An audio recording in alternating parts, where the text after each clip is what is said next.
Bienvenue à toutes et à tous pour ce deuxième épisode du film de trop. Voilà, bonjour à vous trois autour Ouais. de cette table. Bonjour. Voilà. Donc en février, nous accueillons un deuxième, ou plutôt une deuxième invitée, Juliette à ma droite. Voilà. Bonjour. Elle est Bonjour, extrêmement Juliette. belle. Elle est extrêmement belle. Ma chouquette. Oh putain, non, il a craqué au bout de 3 minutes. Hein, ouais. Je peux pas m'empêcher, je suis désolée. Je peux pas m'empêcher. Non, bienvenue Juliette. Merci Mathieu. Merci à tous de m'accueillir. Avec plaisir. Je suis très contente d'être là. Voilà, je suis très contente. Ah ouais. Très contente. Ah, c'est Très, très très Non, là, très c'est contente. t'es trop contente. On va faire comme au premier épisode, sauf que cette fois, il y a du coup que la nouvelle membre qui va parler de ça. Je vais te demander 3 films pour un peu décrire tes goûts, voilà quoi. Mais bien sûr, Juliette. Alors, Moi, c'est pas Juliette, c'est toi, Juliette, en fait. Moi, c'est Ju, d'accord. Attention, je rétablis tout de suite Parce la qu'en vérité. fait, elles s'appellent toutes les deux Juliette et on les discerne parce qu'il y en a une, elle s'appelle Ju et Oui. l'autre, elle s'appelle Juliette. C'est Mathieu qui m'a baptisé Ju en septembre, en Master 1, tu te souviens? C'est putain, vrai. le Oui. lore du podcast. Wow. Oui, deuxième épisode là. Putain. Ah ouais. Mais T'aimes c'est- bien? Bah oui, moi je suis moi, content. parle comme ça. Ok, c'est bon. Moi maintenant, il y a Arthur qui est la dernière fois qui m'a dit « Ah, Juliette, faudra qu'on parle de la saison 2 de Twin Ouais. Peaks » et j'étais en mode Lui, Qui c'est un ouf. Ouais. Voilà. Lui, c'est un ouf. Il était horrible dans le dernier podcast d'ailleurs, ce mec. « Bon bah, du coup, Alors. les 2-3 films... Alors, mes trois films préférés, c'est une question extrêmement difficile. Mais je devrais citer, je pense, David Lynch. Comme Encore tout le une, monde. Voilà. Je pouvais pas, malheureusement. J'ai essayé de pas citer, mais je me suis dit, je ne peux pas ne pas citer David Lynch dans ma cinéphilie. Du coup, je vais citer Lost Highway. Ah, très bon choix. Ensuite, je vais citer mes scénaristes français préférés. Je suis une immense fan de Bakri Jaoui. Donc, je vais citer Cuisine et Dépendance. Et pour finir, un réal que j'aime beaucoup, qui a réalisé un de mes films préférés, qui est Todd Haynes, qui va sortir un film bientôt. Et mon film préféré, qui est Velvet Goldmine. Excellent film sur le glam rock, David Bowie. Moi, mon film préféré, c'est Star Wars 3. Ouais. Du coup, Je suis désolé. donc comme d'habitude, 2 films qui sont sortis ce mois-ci. Et un film choisi par le titulaire en l'occurrence. Et le dernier film choisi par l'invité de ce mois. Yomanso, employé de bureau depuis 25 ans, est soudainement licencié. Ne supportant pas de perdre son statut social et la vie qui va avec, il cherche alors à tout prix un nouveau travail pour protéger sa femme et leurs 2 enfants. Pour retrouver sa vie gagnée, il n'a pas d'autre choix que d'éliminer la concurrence. 떨어졌죠. 면접 본 분들을 찾아뵙고 있는데요. 그 두 분이 사라지셨어요. No Other Choice de Park Chan-wook. Du coup, voilà, je vais commencer par poser des petites questions. Petite question globale. Qu'en avez-vous pensé ? Je me mets direct dans le truc parce que je tiens à dire, moi, je trouve que le film... je suis un peu pareil que Juliette. Je suis un peu en mode, j'ai bien aimé sans plus. Mais il y a une scène qui m'a tellement fait plaisir. Le film est parsemé de moments de génie, je trouve. T'as vraiment certaines je suis scènes d'accord, où ouais. t'as vraiment certains moments où t'es en mode, oh putain, parce que c'est vraiment des moments. Genre. Ouais. Bon, c'est classique, on a déjà vu, tu vois, ce perso. C'est intéressant, tu vois, mais j'en sors pas. Bon, c'est un peu, ouais, manque d'originalité. La mise en scène, dingue. Au niveau du scénario, je suis en mode, bon. J'ai l'impression d'avoir déjà un peu vu ça. Je sais pas, moi, ça m'a pas Ah, fait je vibrer. suis un peu d'accord avec toi. Sauf une scène, mais qui est tellement exceptionnelle que vraiment, mais ça m'a fait péter un câble. J'étais dans la salle et je ouais, là, je suis en train d'assister à quelque chose de tellement grand que voilà. Et normalement, de toute façon, à vos réactions, normalement, on parle tous de la même scène.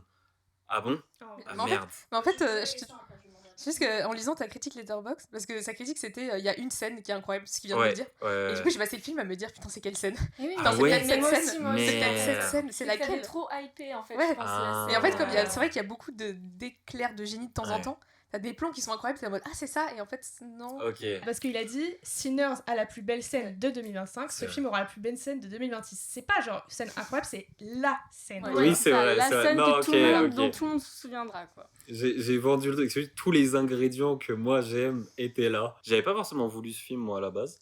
Donc je suis très content Tu qu'on peux me dire le l'ait. film que t'avais voulu maintenant Voilà, mais mes préférences étaient pour Marty Suprême. Voilà. Ah. Ça a été dit à la fin de l'épisode 1. Voilà. Voilà. Je voulais Marty Suprême, c'est pas grave. Mais du coup, je regrette pas du tout d'être allé voir aucun autre choix. Parce que quand même pour cette scène. Kitri, vas-y, tu ton avis au global du film. Alors moi, avis global du film, en fait je ne m'attendais pas à grand chose, enfin je m'étais pas vraiment, je m'étais pas renseignée sur l'histoire de ce film et tout, enfin voilà, j'étais un peu allée à la One Again Beast to Fly. Et en fait, mais vraiment, c'est la mise en scène, je la trouve mais d'une modernité mais incroyable, d'une subtilité, d'une finesse incroyable, parce que t'as des plans où t'es en mode mais en fait tu captes des trucs dès que tu vois des plans précis. C'est tellement bien construit l'image et tout. J'ai trouvé que les acteurs étaient tous très bien. Et ça, rien que les moments où ils filment les téléphones, les conversations FaceTime, téléphone, je suis en mode, c'est la première fois que je vois un film où c'est aussi bien mis en scène de voir des téléphones dans un écran, quoi. C'est Téléphone dans un écran. téléphone dans un écran, dans un écran, dans un écran. Juliette, ton avis global? Bah moi, pour le coup, j'attendais un peu de ce film, mais parce que j'adore le cinéma coréen. Ils sont très forts pour faire des très bons thrillers.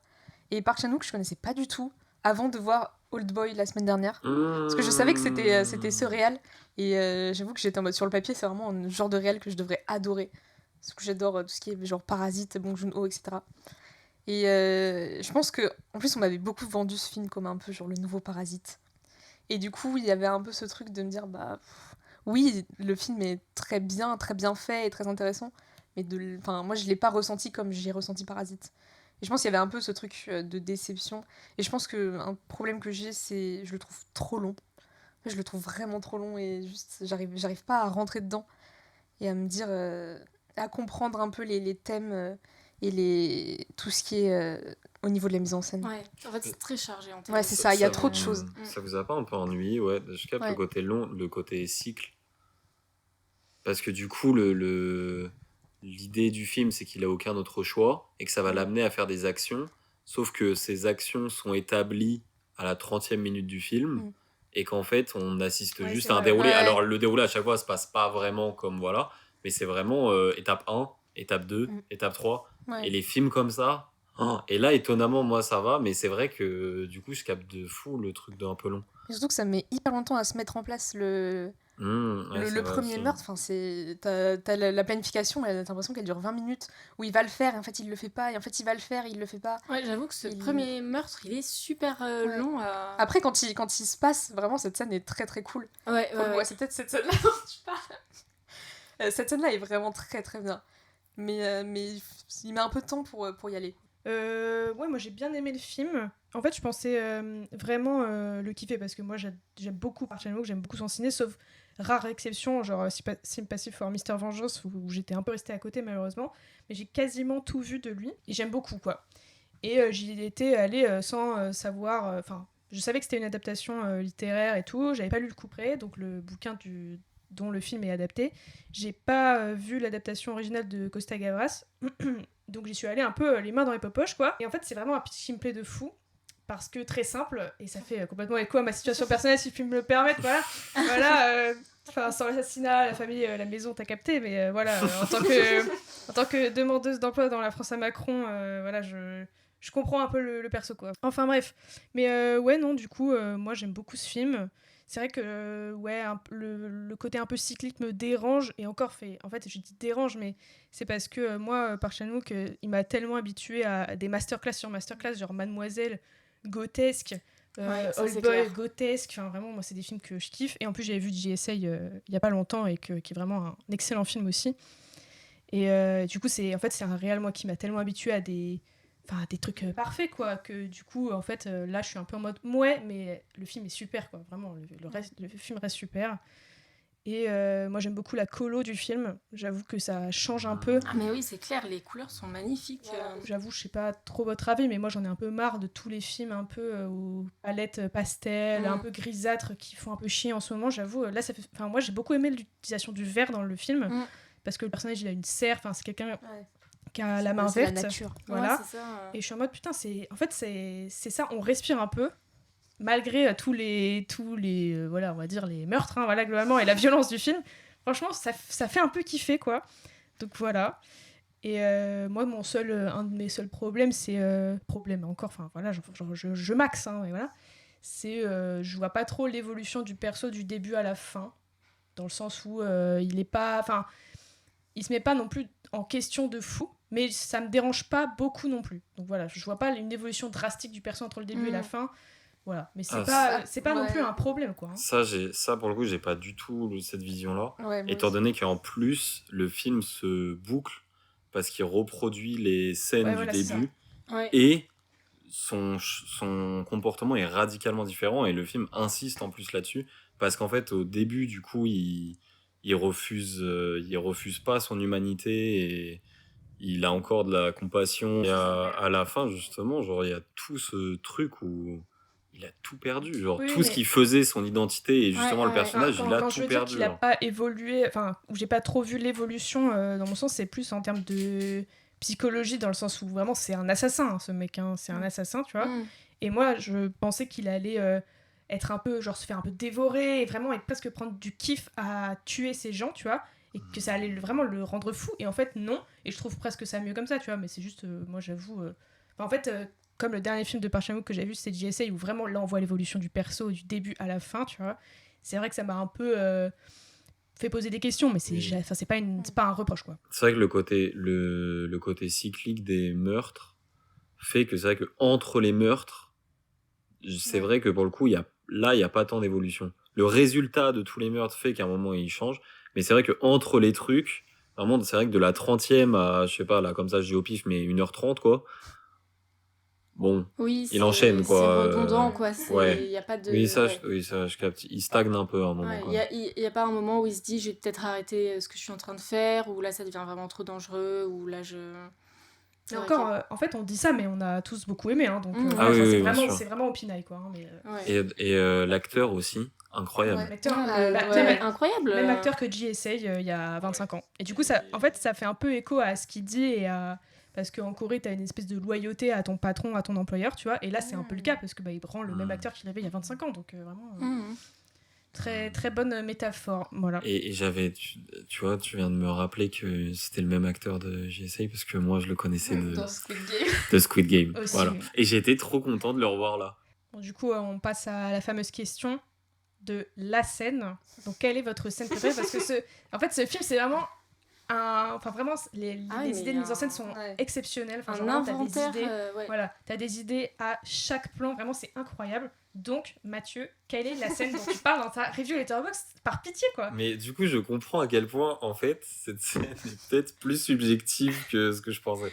C'est évidemment la scène du premier meurtre. Non, je suis d'accord avec toi. Non, Mais c'est vrai. qui est, mais quand il y a la musique qui se Ouais. lance, le volume qui monte, lui qui se ramène avec ses 3 couches. Ah, et qu'il Ça, les c'est enlève. exceptionnel. et tout Il a machin. 3 couches de. C'est De quoi gants. c'est des. De De gants de gants cuisine. pour cacher le flingue, il les enlève avec un plan. Mais c'est à mourir de rire. Et après, j'étais en mode, ouais.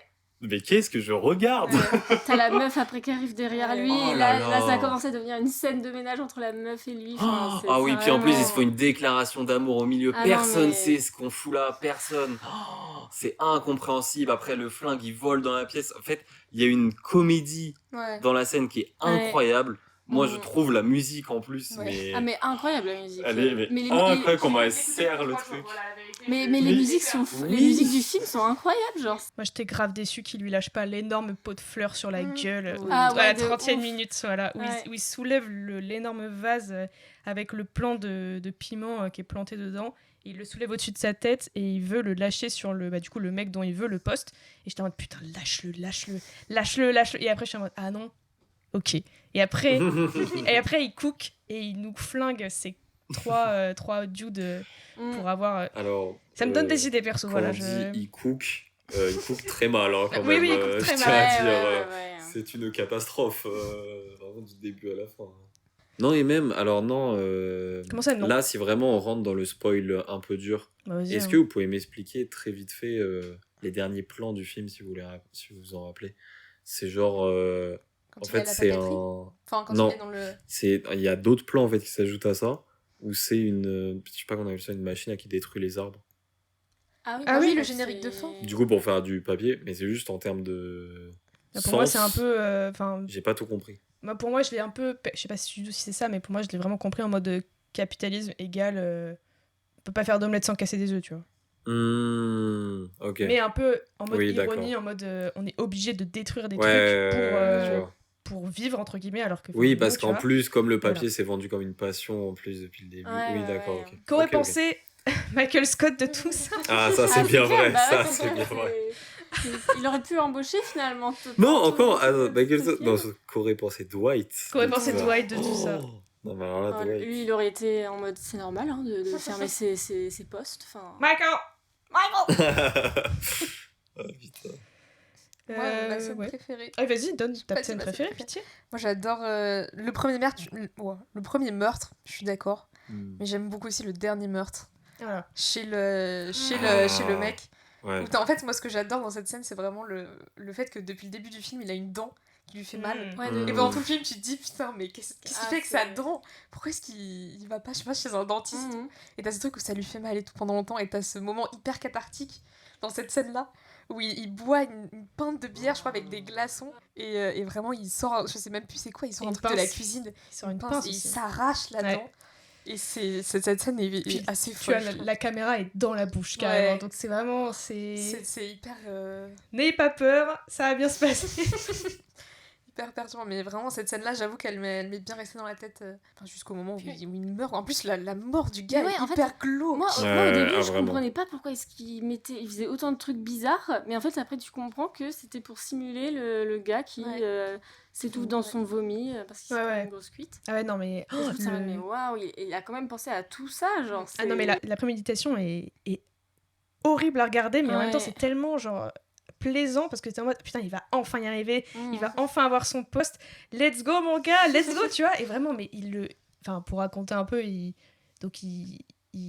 boit des coups avec le mec dont il veut le poste quoi, enfin qui est candidat dont il pourrait avoir le poste, donc il le saoule littéralement et lui il ne boit pas l'alcool, du coup le mec est vraiment dans un état mais genre une épave, ensuite le protagoniste s'arrache la dent, puis l'autre il s'évanouit je crois. Après, il l'enterre à moitié et il y a que la tête qui sort et il lui met un sac plastique. Du coup, Ah il ouais. s'étouffe et du coup, il fait genre qu'en fait, il est mort. Il lui met de la viande crue. Ouais, Ouais. Avec Ah, un putain, oui. entonnoir comme ça, il met de Ah la viande là crue, là. c'est horrible. C'est horrible à regarder, mais c'est. Bon, bref, moi j'ai bien aimé. Ah ouais, vraiment, il y a quelque chose d'assez cathartique. Petite question par rapport à la filmo de Park Chan-wook. Qu'est-ce que vous pensez de ce film en rapport avec tout ce qu'il a fait, si vous avez déjà vu un peu des films avant de lui? Et si oui, est-ce qu'il y a un film de sa filmo qui vous a plus marqué qu'un autre quoi? C'est un film qui est moins hardcore que ce qu'il aurait peut-être tendance à faire d'habitude. Enfin, je sais que Old Boy, c'est tellement... Oh là là, le film te déprime, quoi. Non seulement horrible, hein. c'est horrible, c'est gore, ça a une fin catastrophique. Mais du coup, ça faisait aussi du bien de voir un peu une intrigue un peu moins hardcore, un peu plus tournée vers l'humour et tout. Et voilà. Mais sinon, moi, je sais que dans sa filmo à lui, Mademoiselle, moi, c'était génial, tout simplement. Film génial. Faut que je le regarde, Mademoiselle. Ouais, moi non, aussi. moi, c'est Ouais, Old c'est Boy. vraiment Je super. regarde absolument, je regarde. Old Boy, c'est. Ouais, Old Boy, toi. Old Boy, mais je l'ai vu il y a 8 ans, 9 ans. Mais je m'en souviens encore, genre. Mais ça te met tellement sur le cul, Ah ce ouais, non, film. mais, C'est genre. Ça te met mal pendant 2 heures et à la Ouais. fin ça te met encore plus mal. Et c'est pour moi, vraiment- Old Boy, vraiment, quand je l'ai vu, j'avais ce sentiment de. Tu sais, quand tu regardes un film d'un book qui a son prime. Je sais pas si tu Ouais, vois ouais. un peu le Bah, sentiment que t'as. Il a eu le Grand Prix de Cannes en 2003 Et- avec Old Boy, je crois. donné Et par aucun doute, tu vois, genre le Tarantino. film est Ah, mais trop. oui, ok, putain. Il est trop bien fait, genre, Ouais. Puis le scénario est trop bien. Genre, tu sais, t'as trop d'éléments qui sont bien faits, et t'es en mode là, tu sens que c'est le prime. Mais il faut que je regarde, Mademoiselle. Mademoiselle, super. hein. Après, c'est un film avec des femmes, pour les femmes. Ah, désolé. Ouais. Désolé, pas pour moi, du coup. Ouais. Je vais rester sur Old Boy. C'est ok. Vieux Là, garçon. t'es sûr qu'il y a des mecs. Voilà, C'est ça dans se le bat. titre. Non, non, Bah, c'est Old Boy. moi, comme dit en préambule, je n'avais vu aucun film de Park Chan-wook avant Old Boy dimanche dernier. Mais voilà, mais il faut vraiment que je regarde Mademoiselle et toute sa trilogie de la vengeance. En fait, c'est vraiment un réel qui m'intrigue. J'ai très envie de voir ce qu'il fait. Et du coup, j'y essaye, c'est lui. C'est lui. Exceptionnel, j'ai Il essayé. essaie Ok, très, bah, très je- bien. Incroyable, j'essaie. Ah, je te jure, vraiment. Ah ouais, ah, il est top. Trop fou. Ok. Est-ce que quelqu'un a quelque chose à dire avant qu'on passe à la suite On n'a pas beaucoup parlé, on a un peu parlé, mais de l'utilisation de l'humour et de la façon dont il il gère quand même, enfin c'est extrêmement drôle Ouais. et c'est enfin le sorte de comédie noire un peu farce. Satire grinçant. Ouais, Ouais, moi ouais. j'avoue que j'adore ce genre de film un peu Bah, un à peu la mélange Frères des Coen, genres, ouais, Ouais, c'est ça. Alors si il avait raconté ça de façon très mélodramatique, t'es en mode bon, Ouais. quel intérêt. Oui, Ça, oui. y aurait Et là vraiment le film c'est un peu ça qui t'accroche Mhm. aussi. Ouais. C'est vraiment, enfin le film est C'est très drôle. Le fait que tu sais que tout va être un peu désamorcé par Ouais. l'humour, par les c'est ça. situations. Ça ne fait que rocambolesques. mettre en lumière la Voilà, critique. exactement. Bien joué ça. Plus jamais je parle, d'accord? Plus jamais je parle. Je pensais mieux, ouais. Nous allons passer au deuxième film de ce mois-ci pour le grand plaisir de Mathieu, je pense. Hurlevent. Mathieu. Je voulais Marty Suprême. Hurlevent d'Emerald Fennell. Oh là là. Donc, adaptation libre du roman Les Hauts de Hurlevent d'Émile Brontë, cette fois centrée sur une relation tourmentée entre Catherine et Heathcliff. Mr. Lynx asked me to marry him. Heathcliff is gone. You must accept it. It's me, Cathy,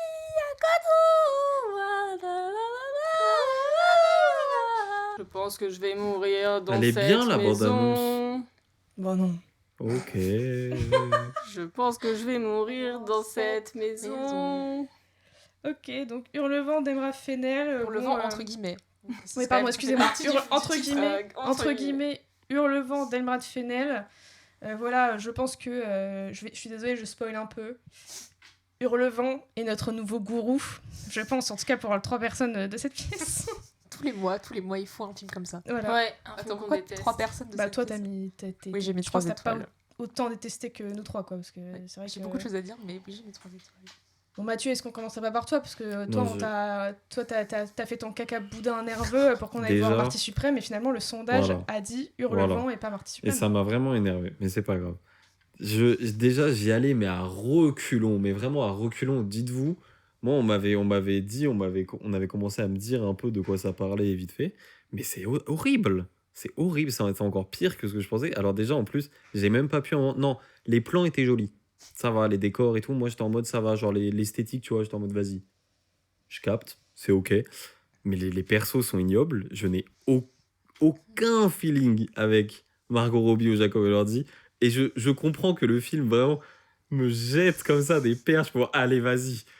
Kiffe un Ils te peu, là. plaisent, ils te plaisent ou pas? Non, je m'en fous. Je m'en fous de leur histoire de merde. Là. Je m'en fous. Laissez-moi sortir de cette salle, putain. C'est un guet-apens, genre. Oh, et les scènes de sexe, elles sont Et insoutenables. question, Insoutenables. est-ce que tu avais de peu ou de loin connaissance un peu de l'histoire? C'est bon, ça, pas du tout. Pas Ok. du tout. Donc, Genre tu vraiment avais pas du sorti tout. un livre, Rien. Je connais rien. J'étais juste en mode, je savais que le livre est une référence féministe. Ouais.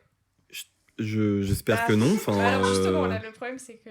ça l'est mais pas, vous quoi. allez m'en dire plus. Mais j'espère vraiment que non. Et voilà. Mais c'est horrible que du coup, le livre date de quand? 1847, Émile Brontë, Oh. mis à mal en pic 2026 par Emerald Fennell. Putain, C'est elle a dingue. pas honte, elle a pas honte. Ah non, franchement. mais putain, Dingue. pas honte du tout. À quel point vous avez la vibe de genre le film capitalise sur la misère sexuelle? Non. Ok. Non, moi j'ai pas ça, j'avoue, j'ai Ok. pas ça. Moi j'étais vraiment en mode, je vous jure, genre là on parle à un public juste. Bah, Ouais. alors justement, ouais, Genre la le film est représentation du clairement, sexe en plus. Enfin, ouais. je sais pas, il y avait tout un truc genre hyper. J'avais vraiment l'impression de lire une histoire Wattpad. Et c'est Ah ouais, atroce, ça, les histoires Wattpad, parce que vraiment, les histoires Wattpad sont la définition de la misère sexuelle. C'est horrible à lire. Alors le public cible. En fait, c'est Ouais. les fantasmes. Ouais. Et Voilà, c'est c'est ça. les pires fantasmes qu'on peut avoir parce que c'est sur des trucs en plus, c'est sur une masculinité, une féminité de manière générale qui est mais atroce. Atroce dans la représentation. C'est les pires trucs qu'on peut avoir. Voilà. C'est Moi, ma j'y take. vais avant qu'il me mange tous mes arguments, parce que là, il m'a bouffé mes notes, là. Pardon. Mais bon, j'ai énormément de choses à dire, mais je vais faire rapide pour le premier tour de table. Ensuite, on ira plus deep. Moi, je pense, Prom Duck, que c'est une mauvaise adaptation, au premier sens du terme. C'est-à-dire que le livre... Moi, j'ai pas lu le livre, je tiens à préciser avant de me faire huer et de me faire attraper par tout le monde. Mais j'ai lu des résumés chapitre par chapitre avant d'aller voir le film, parce que j'avais pas envie d'être larguée. Et donc, en allant voir le film, je tombe de mon siège, quoi. Je tombe de mon siège, parce que quand je dis que c'est une mauvaise adaptation, je parle au premier sens du terme, dans le sens où il y a des personnages majeurs qui ne sont pas dans le film. il y a des thèmes qui, du coup, ne sont pas dans le film. Enfin, il y a plein de trucs qui sont passés à la trappe. La moitié du roman est pas traitée. Alors que c'est celle, pas la plus importante, mais c'est là où tout prend son sens, quoi, on va dire. Et ouais, pour en revenir à ça, moi, je suis pas du tout le public cible. Et du coup, vraiment, moi, j'ai tellement subi. Genre, vraiment, tous les dialogues me cringe, mais à un niveau de malaise où vraiment, je fonds sur mon siège, carrément.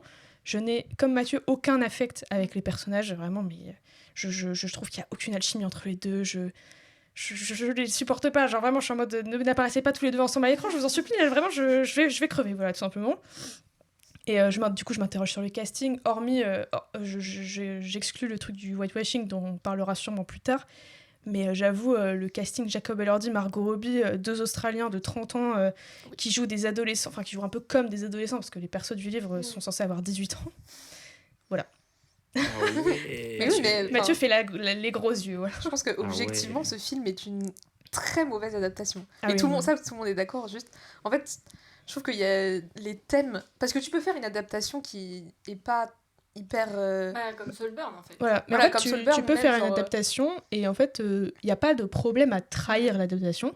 C'est ça, genre Du Bridget moment- Jones, par exemple, tu vois, adaptation d'Orgueil et Préjugés. C'est ça, mais en fait, du moment que, en trahissant, entre guillemets, l'œuvre originale, tu apportes quelque chose, un Ouais, regard c'est ça. sur le monde contemporain, et là, le regard, mais il est désastreux, enfin, genre, j'ai envie de Ouais. pleurer, hein. En fait, elle a juste enlevé ce qui faisait l'intérêt du roman et elle a gardé le reste. Mais c'est ça, en fait, je pense... je l'ai lu il y a longtemps, moi, et je sais pas si j'ai lu une bonne édition bien traduite et tout, mais j'avais quand même souvenir de ce couple tellement toxique qu'il détruit tout, et la deuxième moitié du livre te fait comprendre à quel point cette relation a été dévastatrice pour la vie de tout le monde, en fait. Et là, de voir que le film glorifie une relation toxique saucisse qui est vraiment centrée que sur le sexe. Hein. On ne sait pas trop quels autres points communs ils ont, les deux persos. J'avoue, t'es en mode, mais à quoi bon avoir... Enfin, tant qu'à faire, fais ton histoire sans mettre Hurlevent. Et puis là, il n'y aura pas de honte. Hein, mais là, Elle aurait pu s'inspirer en disant inspirer de Hurlevent et faire son histoire et tout machin. Et là, non, elle se sent. Enfin, elle est Hurlevent entre guillemets, tu vois. Enfin, t'es en mode bon, voilà. Mais c'est vrai que moi, perso, il y a un truc, mais j'en parlerai après, mais j'avoue, Jacob Elordi en mode Dark Sasuke mystérieux. Je me mords la lèvre, putain. Ça me donne envie de m'arracher les yeux, genre vraiment. avec sa grosse voix, Ouais. sa grosse voix, Jacob Catherine. Elordi. J'arrive même pas à le faire avec le micro, mais vraiment, putain, c'est vraiment insulte. Et c'est aussi lié au fait que je trouve le film hyper réac, bizarre. Enfin, vraiment, ça me gêne. Et franchement, et Mathieu parlait de l'esthétique, et c'est vrai que ça joue vachement. Enfin, en tout cas, ils en jouent vachement. Et en fait, moi, je pense que j'ai tellement fait un rejet du film que je retiens rien, en fait. Je suis tellement hermétique à tout ce qui se passe qu'en fait, je veux rien savoir. Je veux pas... Et en fait, je veux même pas trouver de points positifs, pardon, ouais. Alors que, bon, c'est vrai que les décors, voilà, ils sont bien. En fait, moi, je trouve qu'ils ont voulu faire un peu du Poor Things, pauvre créature, avec les décors. Et moi, j'avais bien aimé les décors de Poor Things, pauvre créature, mais sauf que, en fait, ça me hurle tellement à la tronche d'horreur et tout. Vraiment, moi, je suis en mode, putain, je veux rien savoir. Et j'aurais bien aimé un truc, c'est qu'ils travaillent vraiment, entre guillemets, sur l'aspect gigantesque des maisons, le gigantisme et tout, parce que c'est vachement important dans le livre. Et en là, fait, c'est vrai que tout est petit, en fait. en fait, c'est ça. Moi, j'aurais vraiment kiffé qu'ils personnifient les maisons, tu vois, parce que en fait, dans le livre, Léo de Hurlevent et je sais plus comment s'appelle l'autre maison, mais la Grange ou un truc comme ça, sont tellement représentatives des familles qui les habitent que en fait, j'étais en mode, ce serait intéressant qu'ils fassent un truc sur le gigantisme des maisons, en tout cas qu'ils les filment sans personnages à l'intérieur dans un premier temps, pour que vraiment je m'intéresse aux persos, que je m'intéresse à la maison, que je m'intéresse à la classe sociale des personnages, parce que c'est comme ça quand même de quoi on parle, quoi. Et en fait, là, non. Et du coup, je suis fatiguée, je suis en mode, putain, mais finissez ce film, laissez-moi sortir d'ici, j'en peux plus, quoi. Mais... Et c'est vrai que maintenant que tu le dis, l'espace est très mal représenté dans ce t'as l'impression film. qu'ils sont très étriqués, Ouais. en fait, je pense que ça correspond un peu avec ce qu'ils disent, c'est que ils étouffent un peu dans leur classe, tu vois. Ouais, mais franchement, en fait, j'ai aussi l'impression que, tu vois, les hauts de Hurlevent, c'est un titre, Hurlevent, qui désigne un espace qui est censé être un petit peu, un personnage, c'est vraiment un lieu où ça s'imprègne. Et en fait, là, le film est tellement clippé Enfin, tu sais, tout ce moment où elle se marie là avec du coup son voisin, Edgar. Edgar, et que du coup t'as un enchaînement de petites scènes où elle est en mode oh là là, le temps passe, et je pense toujours à Heathcliff. Oh là là.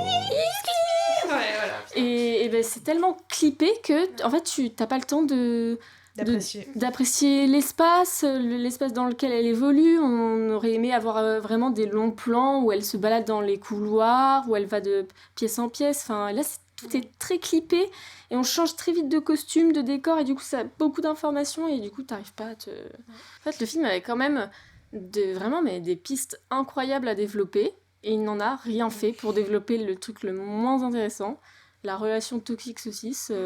Le capitalisme a baisé ce film. Genre, ils ont vu l'œuvre, ils ont vu le potentiel et tous les thèmes développés. Et ils ont vu, bon, allez, la misère Flemme. sexuelle, là. Allez. Bah vraiment, genre, parce que en fait, la réalisatrice, elle a lu le livre quand elle avait 14 ans, et vraiment, elle a retenu un truc, c'est, oh là là, la relation hyper Roméo et Juliette, quoi. Et du coup, elle a fait son livre, elle a pas relu le livre, je pense, depuis. Ouais, c'est ça, elle Et l'a pas relu elle a avant. fait comme ça. Et enfin, Mais c'est vrai qu'elle insiste. Moi, j'ai vu une putain d'interview d'Elmra Fennell du Hollywood Reporter, et où elle dit oui, j'ai lu le livre quand j'avais, je sais pas, 14-15 ans, 14 ans. j'ai adoré. Je maxe pas, hein, c'est vraiment la phrase. Hein, je suis fanatique du livre. Bon, quand tu vois ce qu'elle en fait, t'es en mode qu'est-ce que tu. Enfin, bon, ok, très bien. tu as vraiment lu le livre. Et en vrai, pour tous les problèmes du film, notamment le truc de whitewashing, dont je vais parler après, je suis en mode, bon, si tu lis le livre à 14-15 ans, je peux comprendre, mais putain, quand tu le réalises 30 ans plus tard et que t'es pas foutu de caster quelqu'un qui correspond au personnage et d'évacuer... En Big 2026. En Big 2026 et d'évacuer tout le reste, je suis en mode, mais pitié, mais... Et vraiment, elle est en mode, ah, moi j'adore ce... Et en fait, elle est en mode, je voulais faire mon Roméo et Juliette. Je suis en mode, mais pourquoi tu fais Léo de Hurlevent, du coup ? Bah ouais. Parce que Léo de Hurlevent, ce n'est pas une histoire d'amour. C'est une histoire de pouvoir, de domination, de classe sociale. Et en fait, tous les persos de ce livre sont des personnes horribles. C'est pas de ce truc de je t'aime, tu me fuis, non. Tous les persos du livre sont violents, en fait. Sont vraiment horribles, tout simplement. Ouais, c'est un peu un des problèmes du film, c'est que, comme tu dis, les persos sont... C'est vraiment la cruauté des persos, c'est ça qui les caractérise dans le livre, pas dans le film en tout cas. Parce que en fait, t'as l'impression qu'ils sont hyper insipides. Ouais. Qu'elle a vraiment, en fait, elle a voulu mettre en valeur Margot Robbie et Jacob Elordi. Donc, elle a enlevé, genre, apparemment, Heathcliff, bon, j'ai pas lu le livre non plus, mais j'ai vu un peu des comparaisons, et apparemment, Heathcliff, c'est vraiment un perso horrible. C'est vraiment c'est un agresseur. Voilà, c'est un agresseur. Et là, elle a juste enlevé ça parce que il faut bien que les gens soient hyper... En fait, c'est un produit marketing. Hein. Voilà, exactement. Un truc qui m'énerve un peu parce que j'ai regardé des interviews de Emerald Fennell cet après-midi notamment. Et il y en a une où elle disait, oui... Après, elle parlait aussi... Quand tu vois ce qu'elle a fait avec Saltburn, elle disait oui, moi j'aime bien choquer, j'aime bien aller vraiment loin je trouve et pas aller trop loin. Ce film ne choque pas. Voilà, ce film n'est pas la chose que ce film n'est pas, c'est provocateur. Vraiment, et ça, je trouve ça fou de dire. Elle provoque le livre. Ah oui, ça c'est le livre, le livre et Emily Brosé qui se retournent dans leur tombe là. vraiment. Putain, Oui, c'est ça. Au Non, moins, mais elle ce film est provoque tout pas sauf ça, provocateur. Et tu prends mais- un des livres les plus peut-être choquants de l'histoire de la littérature, choquant dans le bon sens. Ouais. Et elle en fait quelque chose de juste fade. Enfin, en mode, ces films de relations toxiques saucisses, on les a a déjà déjà vus, vus. quoi. C'est... Enfin, pourquoi adapter Léo de Hurlevent pour faire ça, en fait C'est la question. Mais c'est vrai que... Bon, si on vraiment... Moi, je vais poser une petite question pour un peu atténuer les propos d'une extrême violence qu'on est en train de raconter. Est-ce qu'il y a un plan qui vous reste ou quelque chose qui vous reste du film ? Et moi j'ai mis 3 étoiles. Hein. Mais oui, ça t'a mis 3 étoiles. J'ai mis 3 étoiles, mais parce que je trouve objectivement c'est un mauvais film. C'est une très mauvaise adaptation, mais j'ai pas passé un mauvais moment devant ce film. Bah, t'as bien de la chance. En vrai, après, peut-être aussi parce que comme j'en avais beaucoup entendu parler, je savais que c'était un mauvais film, donc j'y allais aussi un peu avec un certain recul de me dire, c'est comme quand on allait voir Megalopolis de Coppola, quoi. Oh là là, putain, comparaison. Tu vois, tu sais que tu vas passer, tu sais que tu vas passer un moment parce que c'est un film de merde. Mais ouais, en fait, je trouve que c'est un film qui me laisse un peu indifférente. C'est un peu le truc qui m'est resté, c'est que j'étais en mode, je l'ai pas trouvé exceptionnel. Mais bon, j'ai pas non plus... Mathieu fait des grands signes de tête. Qu'en penses-tu ? Ouais. Non, mais indifférent, c'est vraiment le mot. C'est Oui, c'est vraiment ça. indifférent. Non, à la limite, ce qui reste en tête, c'est les scènes de cul, parce que t'es en mode... Et moi, j'ai Oh oublié là honnêtement là. les scènes de cul, tellement elles sont Oubliable. oubliables. Mm. Alors que le film te vend tellement ce truc de genre c'est la sexualité, c'est la sensualité. Oh là là. Les scènes de cul, c'est juste. Enfin. Oh la je trouve gueule le de la truc, sexualité. le truc le Non, plus choquant, non. c'est Margot Robbie qui se masturbe et après Jacob Elordi qui lui lèche les doigts. Ouais. Là, t'es en mode. Non, mais là, c'est vraiment Wattpad core. Voilà. C'est-à-dire, Oui. Oui. Heathcliff saisit Catherine par le Ouais. corset. Il est tellement fort qu'il la soulève de terre. Je suis en mode putain, mais Oh non, oh mais là c'est un là. cauchemar. Je Ah, vous mais jure, c'est un clairement. cauchemar. c'est. Alors, Après, j'en c'est- ai lu des histoires Wattpad de merde comme ça. Comment je vous ça jure que j'en ai lu. Comment ça Je En peux adolescence, pas développer parce que ce podcast est public, mais T'as je me lu suis quoi retrouvé à lire des histoires Wattpad, bon, T'as lu avec quoi un regard amuseur. Ouais. Mais c'est sûr. une horreur, c'est une horreur. Et alors, au-delà de la blague, c'est grave. Parce que souvent, les gens... Non mais alors, bon, ça c'est ma take, ça c'est ma hot take. Et c'est peut-être un Wow. red flag. Mais je suis en mode, les histoires Wattpad, genre c'est amusant, ha ha ha et tout, c'est grave. La représentation genre de la relation est trop grave. Et souvent, c'est des gosses qui écrivent. Loud. C'est des meufs qui ont genre 13 piges, tu Ouais. vois.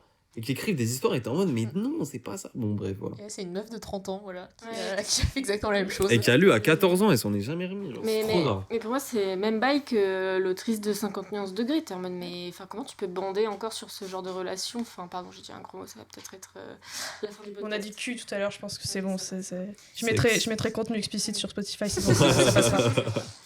Mais ouais, c'est. Enfin, pourquoi est-ce que tu représentes. Enfin. En Big 2026, encore une fois, des relations où femmes soumises, faibles face à hommes puissants, méchants et toxiques, et voilà, là, ça va créer la belle relation. Oui, c'est ça. Après, je trouve cette représentation, elle peut être intéressante si t'en fais quelque chose. Oui, voilà, si ça. Si tu compares pas à Roméo et Juliette. Oui, c'est ça. Genre. Si tu dis pas que c'est une belle histoire d'amour. Oui, voilà, c'est- voilà. Exactement. Bah, du coup, les scènes de sexe tombent à plat, moi je trouve. En fait, c'est un film qui, de par la bande-annonce et la promo qu'il en a fait, etc., se revendiquait vachement de ça, en mode. Emerald Fennell aussi, en mode. Moi, je suis là pour choquer, en fait. Je suis en mode, mais tu choques personne. Enfin, C'est ça. en fait, plus, les la scène de promo, cul. elle est gênante. Avec, La promo est gênante et les scènes de oh. sexe, moi je trouve qu'elles sont. Enfin, elles sont froides, elles sont plates. En fait, ils sont tout le temps habillés. Et je suis en mode, mais Ouais, si tu veux choquer, c'est- enfin, choque, genre vraiment, mais enlève tes fringues. Je suis en mode, on voit même pas. un Monte bout ta de- bite. Non, je suis désolé, pardon. Pardon tout le monde, je suis désolé, j'ai brillé. Je suis désolé. Mais donc non, on ne voit pas. En fait, on ne voit pas de, on voit pas de peau. Juste Jacob Elordi torse nu de loin pendant 2 minutes. Mais je pense que c'était contractuel. C'était en mode bon, il faut bien montrer le corps du bonhomme, quoi, parce que bon, voilà, c'est comme ça que c'est vendu. Ça vend le film. On va faire un vite fait second tour sur les problèmes, on va dire. Enfin, le film est problématique, la vérité, voilà, c'est ça. Oui. Et moi, je vais commencer par enfoncer des portes ouvertes, le whitewashing évident du film. Enfin, vous avez sûrement vu ça, donc on va en parler vite fait, mais en gros, Jacob Elordi, donc acteur blanc, est casté par Emerald Fennell pour jouer Heathcliff, qui est décrit dans le roman comme un personnage à la couleur de peau foncé, entre guillemets, donc un personnage racisé, quoi, qui est décrit comme un tzigane, gitan, comparé à un indien, même dans le livre. Et là, à la surprise générale, Jacob Elordi, australien d'1m95, joue Heathcliff. Bon, évidemment, ça a hurlé, et je pense à raison, parce que on en a marre, tu vois, franchement, on en a marre. Et en fait, en castant Jacob Elordi, acteur blanc, le film passe à côté d'un thème majeur du livre qui est le racisme évident de tous les personnages. Et pourquoi Heathcliff est aussi une sale merde dans le livre, pourquoi est-ce qu'il est aussi violent, machin, agresseur, quoi, c'est parce qu'il se fait bolos pendant je sais pas combien d'années, pendant des décennies, par son frère adoptif, qui est le frère de Catherine, qui est absent dans le film, qui n'existe pas, et qui est remplacé, on va dire, par le père. Et en fait, il se fait bolos parce qu'il est pas blanc, quoi. D'où le fait Heathcliff cherche à se venger dans le livre. Et là, il se venge de rien. Enfin, il y a juste vite fait Il est blanc, quoi. Il est blanc, quoi. Donc, il y a des thèmes qui tombent à plat, franchement. Enfin, et là, Emerald Fennell, évidemment, passe complètement à côté. Surtout que c'est pas comme si elle castait pas d'autres acteurs racisés, notamment l'actrice de Nelly ou l'acteur de Edgar Linton, qui sont... Edgar qui est blond aux yeux bleus, non, dans le roman. je sais pas, mais en tout cas... C'est justement le truc du livre, c'est qu'elle elle ne peut pas épouser Heathcliff parce qu'il est racisé et elle va épouser le blond aux yeux bleus à côté. Oui, Mhm. alors que là, Edgar dans le film est racisé, donc voilà. t'es en mode bah. Ça n'a aucun Donc sens. ça n'a aucun sens, tu ne comprends rien. Non, mais clairement, je pense que c'est un peu aussi le problème du film, c'est que t'as l'impression qu'en fait, elle fait ça comme si ça avait pas de conséquences. C'est juste, elle fait ce qu'elle veut.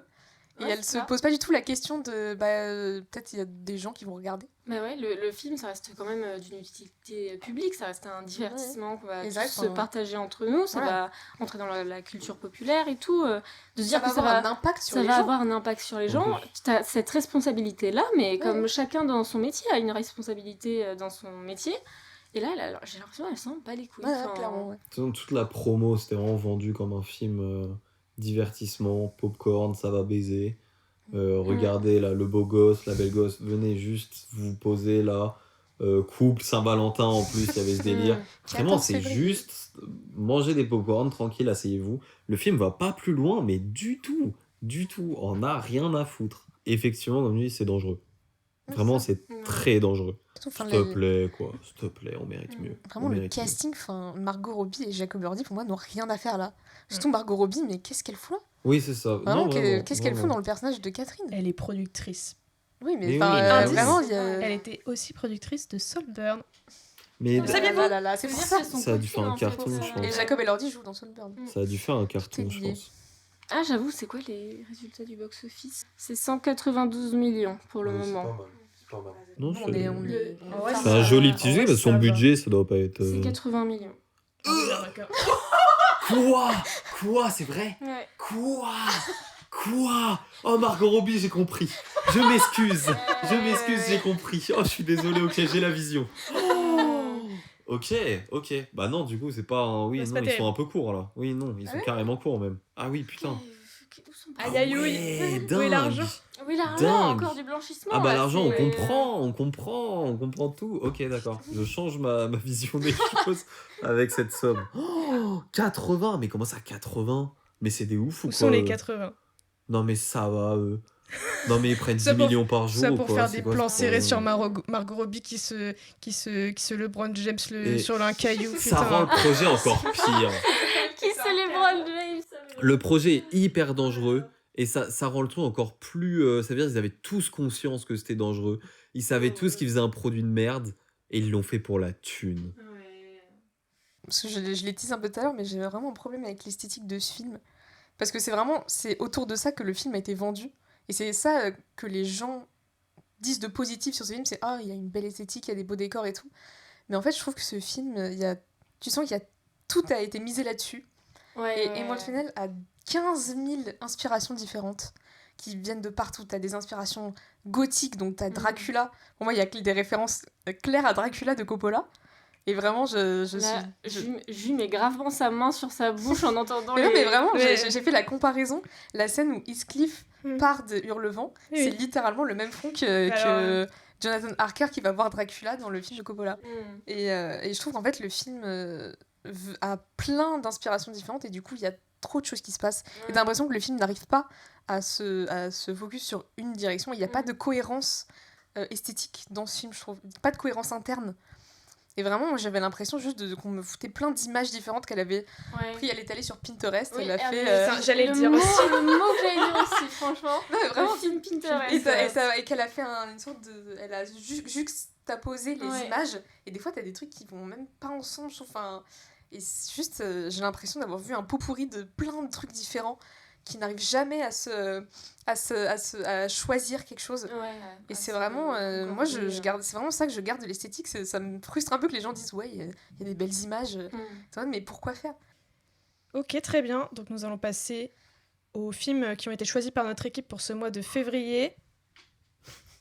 Je vois sur le canapé que Kitri a mis sa main sur celle de Mathieu en mode « c'est ton tour ». Et effectivement, si en janvier, Kitri avait choisi AI, Intelligence Artificielle, oui, le hasard, car il s'agit de la roue de la chance que j'ai tournée sur mon téléphone, est tombé sur Mathieu. Mathieu, qui dans un excès de rage et de seum, car Marty Suprême n'avait pas été choisi, a choisi son film fétiche, qui n'est autre que, je te laisse l'annoncer, Better Man. de Michael Grace. Je me rends compte de la dinguerie de la proposition que j'ai faite. Non. J'y croyais pas quand t'as dit Peterman, j'étais en mode, c'est une blague. Ouais, moi aussi, je C'est me pas suis vrai. dit, allez, il va nous dire Ouais. son- Bah, il va pas En fait- nous obliger à regarder ce film. En fait, quand j'ai su que c'était moi, je voulais vous dire Marty Suprême. Parce que je Et non, voulais, pas le qu'on droit. en parle, je voulais Ça, le c'est vrai que voir ça aurait et été tout. une bonne technique. Ouais. Ouais, j'étais en mode, mais vous m'avez fait voir, pas de souci, on va quand même parler de Marty Suprême dans ce podcast. Mais il faut que j'arrive à caler quelque part dans ce podcast ce conseil et tout le bien que je pense de ce film. Parce que vraiment, je l'ai revu il y a 2-3 semaines. Il est mais exceptionnel. Je le trouve incroyable. Et il fallait que je le défende. Alors, je vais juste pitcher un peu. Better Man, l'ascension du chanteur-compositeur britannique Robbie Williams, devenu une vedette avec le boys band Take That. Dans les années 90, il plonge peu à peu dans les paradis d'artificiel avant de retrouver le succès en solo en 97 avec Angels. I'm Robbie Williams. I'm one of the biggest pop stars in the world. This is my story, but I'm not going to tell it in an ordinary way. Que dire? Bon, Mathieu, vas-y, parce que c'est toi qui as choisi le film, t'as déjà expliqué un peu pourquoi tu l'avais choisi, mais vas-y, je t'en prie, c'est ton moment. Je n'ai aucune accroche avec Robbie Williams. Je m'en fiche un peu. Moi, je me souviens, le seul rapport que j'avais avec lui, c'est que j'ai écouté sa musique, littéralement sa musique Better Man, en jouant à Fortnite sur ma PS4 la nuit. Il est dans les premiers Le sons. lore. Oui, le lore, mais le lore est important. Mais genre, quand plus tard j'avais redécouvert Better Man et tout, et quand j'avais regardé un peu du coup la musique, et quand j'avais regardé un peu le reste de ses musiques, je m'en fous. Je m'en fous des musiques de Robbie Williams. Genre vraiment, c'est bien, c'est ok, mais vraiment, je passais à côté. C'est pour amorcer le fait que je me suis pris ce film en pleine gueule. Voilà. Ce biopic d'un artiste dont je me fous. Mais qui ça intéresse un biopic de Robbie Williams? Et c'est là que je cale ma critique. Ce n'est pas qu'un biopic de Robbie Williams. Le film explore des thèmes, mais tellement plus profonds que ça. Et non, moi, j'ai pris la proposition. Je trouve que le film a trop de bonnes idées. Je trouve que vraiment, j'adore le réal parce qu'il avait déjà fait The Greatest Showman qui était pas bien. Mais en termes de réal, j'avais trop aimé, moi. Il y avait trop de bonnes idées déjà dans The Greatest Showman. En termes de chorégraphie. Je sais pas si vous en souvenez un peu, mais en termes de chorégraphie, c'était sympa. Genre, t'avais vraiment des propositions intéressantes. J'ai pas vu. Mais là, dans Better Man, chaque scène, t'as une idée de mise en scène qui est trop bien faite. Le personnage est incroyable à suivre parce qu'il a une grosse part sombre et une grosse part de connard en lui parce qu'il fait vraiment des trucs, mais t'es vraiment en mode mais putain de privilégié et il le sait. Et ça rend le perso hyper intéressant. Tu suis sa vie, je trouve les musiques fonctionnent mais hyper bien parce qu'elles sont toutes, il y en a aucune de gratuite. Elles rentrent toutes dans un contexte, elles te font mais multiplier par 1000 l'émotion que t'es censé ressentir à ce moment-là. La proposition de faire un singe, alors la promo a vendu ce truc-là comme oui voilà c'est un singe pour différencier des autres biopics. Horrible raison. C'est pas En ayant vu le film, en fait, t'as capté. Est-ce qu'on peut dire tous ensemble que la raison est tout autre? C'est un putain d'animal, ce mec. C'est un animal. Les gens le voient comme un animal. Il se voit comme un animal. C'est littéralement une bête de foire, ce type. Genre, c'est... Pourquoi vous avez dû faire votre promo sur on se différencie? On s'en fout de ça. Mais t'es 1000 fois plus touché par ce putain de singe que si c'était un acteur. 1000 fois plus. Bon, et il y a quelque chose dans le film qui est hyper touchant, qui fonctionne trop bien, le truc avec sa grand-mère incroyable. Moi aussi, j'ai eu une expérience où les planètes se sont alignées. Je suis un énorme fan de My Way. Forcément, à un moment à la fin, j'étais en mode, évidemment que les planètes s'alignent. Vous êtes tant à être Évidemment. fan. Je me suis dit, Bah oui, mais en même temps, c'est pas grave. Elle est bien, c'est pas grave. Et non, je trouve le film a plein d'idées visuelles. La réal, mais tout le temps, il y a plein de propositions, quoi. Et je sais pas si vous voyez les mouvements de caméra que ça fait, les changements d'espace, les transitions, mais les chorégraphies, des fois, quand ça danse, sont incroyables, t'es dedans. Pareil, je trouve ces trucs à la fin, finir sur une bataille géante. ça, c'est vrai que c'est masterclass cette scène. Oui, presque, enfin, le moment, en Ouais. tout cas, le Un climax. peu culminant. Ouais, c'est ça, c'est dingue, genre à voir, c'est Visuellement, le film a trop de gueule. Pareil, la scène sous l'eau, je sais pas si vous en rappelez. Le film, globalement, a vraiment de la gueule. Voilà. Et en plus, il est intéressant. Et dernier truc, après, je vous laisse parce que je suis très curieux de savoir votre avis parce que qui est beaucoup plus mid que moi. Ouais, c'est le problème, je crois. Pour moi, tout le film peut se résumer en termes de ressenti, à l'émotion que j'ai ressentie pendant la scène où il danse sur le bateau et où pendant 4 minutes, juste t'as une musique un peu bon d'amour, vas-y, voilà. Et où putain, mais t'as une histoire mais atroce qui est en train de se passer en fond. Et mais ça te brise parce que ça marche trop bien. C'est beau, la danse est belle, la musique marche trop bien avec, les images parlent pour elles-mêmes parce que le film est trop intelligent. Pendant qu'ils dansent, t'as toutes leurs relations et t'es dedans, genre en 4 minutes, c'est bon quoi. C'est trop bien fait. Dites-moi, vous, votre avis, je suis très curieux de l'entendre. Vous voulez que j'y aille? Bah vas-y. On dirait que je vais me faire tabasser. Moi, j'avoue, c'est pas trop mon genre de film. Enfin, je suis désolée. En fait, j'aime bien les biopics. Mais évidemment, dès que je connais pas ou dès que j'en ai un peu rien à branler de l'artiste, du chanteur, de la chanteuse, machin, bah évidemment, ça passe au-dessus de la cafetière, quoi, j'ai envie de te dire.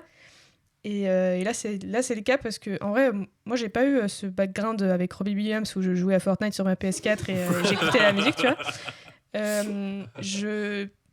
Je m'en fous de Robbie Williams. Et je pense que la musique de Robbie Williams est peut-être la plus opposée de mes goûts musicaux que ça ne peut l'être. Voilà, je pense que mes goûts musicaux sont là et Robbie Williams est là-bas, vraiment très loin. Et du coup, j'avoue, moi, les musiques, ça m'a pas forcément touchée. Enfin, je suis pas en mode « Ah, putain !»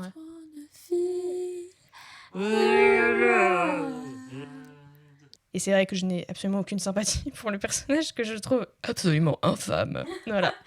Et en fait, moi, j'avais envie qu'il ne s'en sorte pas, dans le sens où j'étais en mode arrête, je vous en supplie, arrêtez cet arc où il plonge, et il prend tout le monde avec lui, il est en mode venez avec moi, je vous traite comme des sales merdes, ok? Et vraiment, j'étais en mode putain, arrêtez ça. Et mon seul petit moment où j'ai bien aimé, c'est quand il fait sa cure, 1 minute de film, bon, c'est pas grave. Et la fin est sympa. Dans le sens où c'est vrai que la séquence de My Way est touchante et tout, c'est beau, voilà, il retrouve son père, machin, etc. Mais je suis pas forcément d'accord avec le dénouement, dans le sens je vais pardonner à tout le monde et tout le monde va me pardonner, alors que j'ai été une sale merde avec tout le monde. J'avoue, moi je suis pas sûre que je l'aurais pardonné, Robbie Williams, hein, si j'avais été sa meuf à l'époque ou si ça avait été mon ami et qui me dit dégage de là, sale merde, je t'ai jamais aimé, je suis en mode bon bah j'avoue, je vais peut-être pas garder contact avec ce type. Et c'est vrai que le dénouement en mode je pardonne à mon papa parce qu'on reste une famille, même s'il m'a abandonné quand on avait 3 ans et qu'il a jamais pris de mes nouvelles, ni moi et ma mère, et qui m'a toujours laissé me démerder, et qui voulait juste croquer mon succès. Et je suis en mode bon. L'important, c'est pas qu'on le pardonne, c'est qu'il se pardonne lui-même. Non, mais pour le coup, vraiment, toutes les scènes de vin, c'est vraiment ça.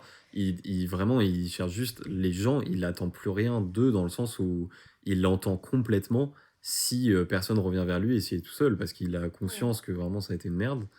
Et juste, il veut juste lui être tranquille avec lui-même, quoi. Ouais, je suis d'accord. Mais alors, dans ce cas, moi, mon seul pas problème, tu vois, mais c'est que je suis en mode putain, en fait, le temps où c'est une sale merde et il s'en bat les couilles de ce qu'il fait et il s'en fout, tu vois, il est tellement long par rapport au moment où il comprend et où il se pardonne lui-même. En fait, il y a toute une espèce de séquence un peu clipesque où on voit qu'il se réconcilie avec son ex, qu'il se réconcilie avec son ami d'enfance, machin.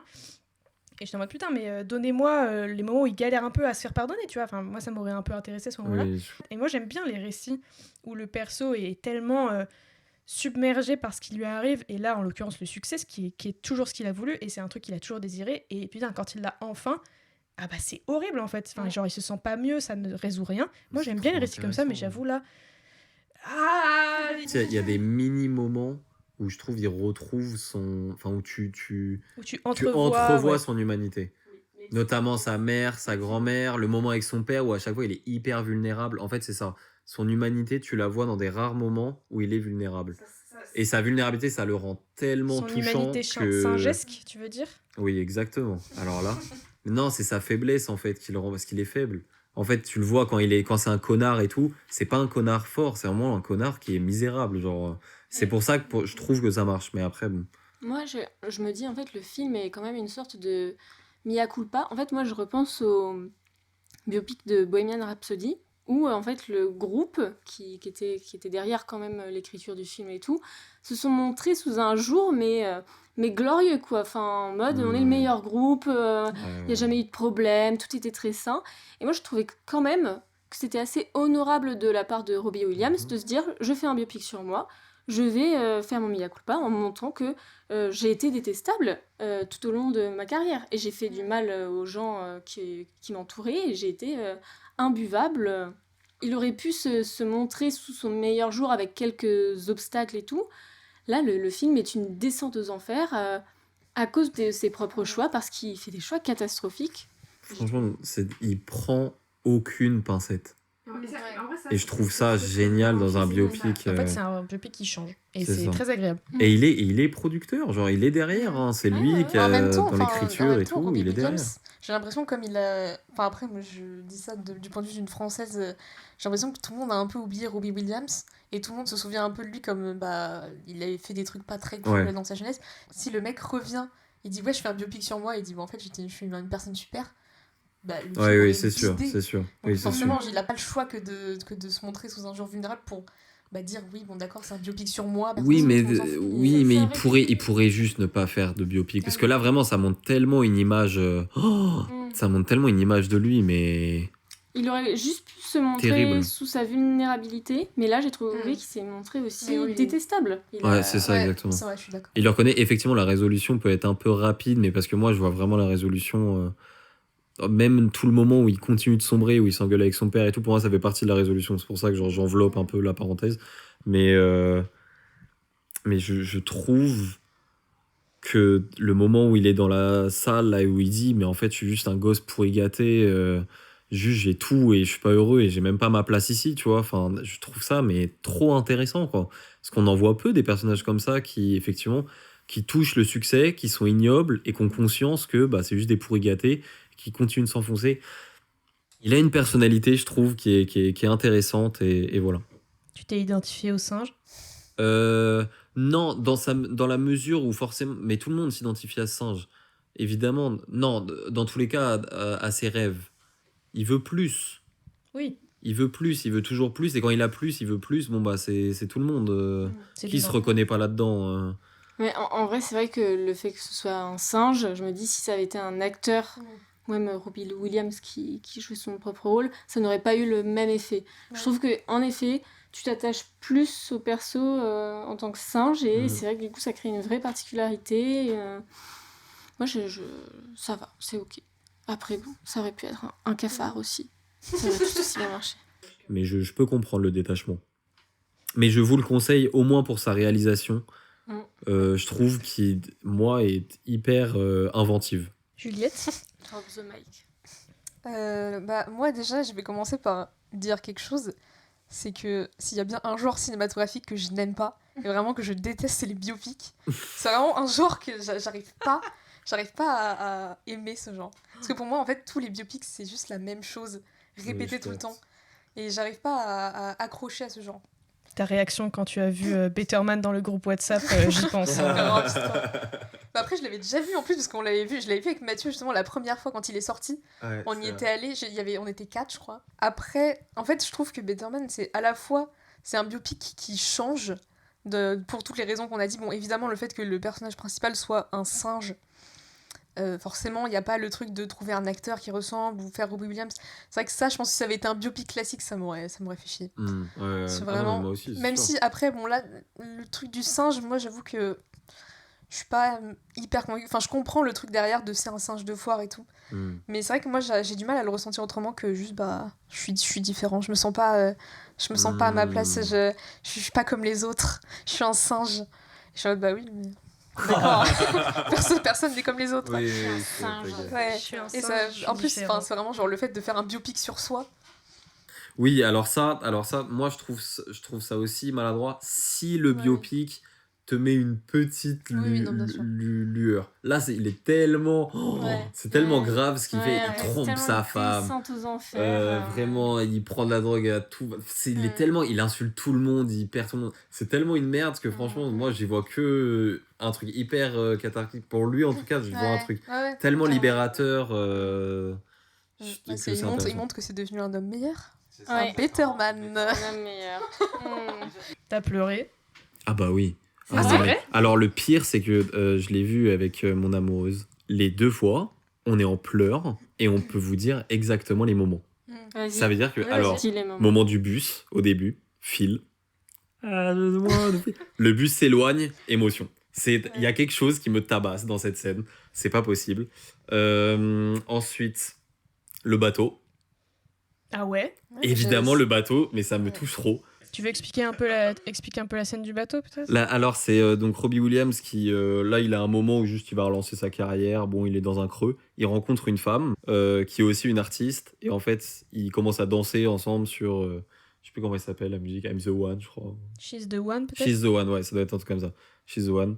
Qui a une musique un peu bateau d'amour. Et à un moment, en fait, la musique, elle est un peu réinterprétée, orchestrale. Malheureusement, moi, dès que tu mets un orchestre, je fonds. Et en fait, ils dansent.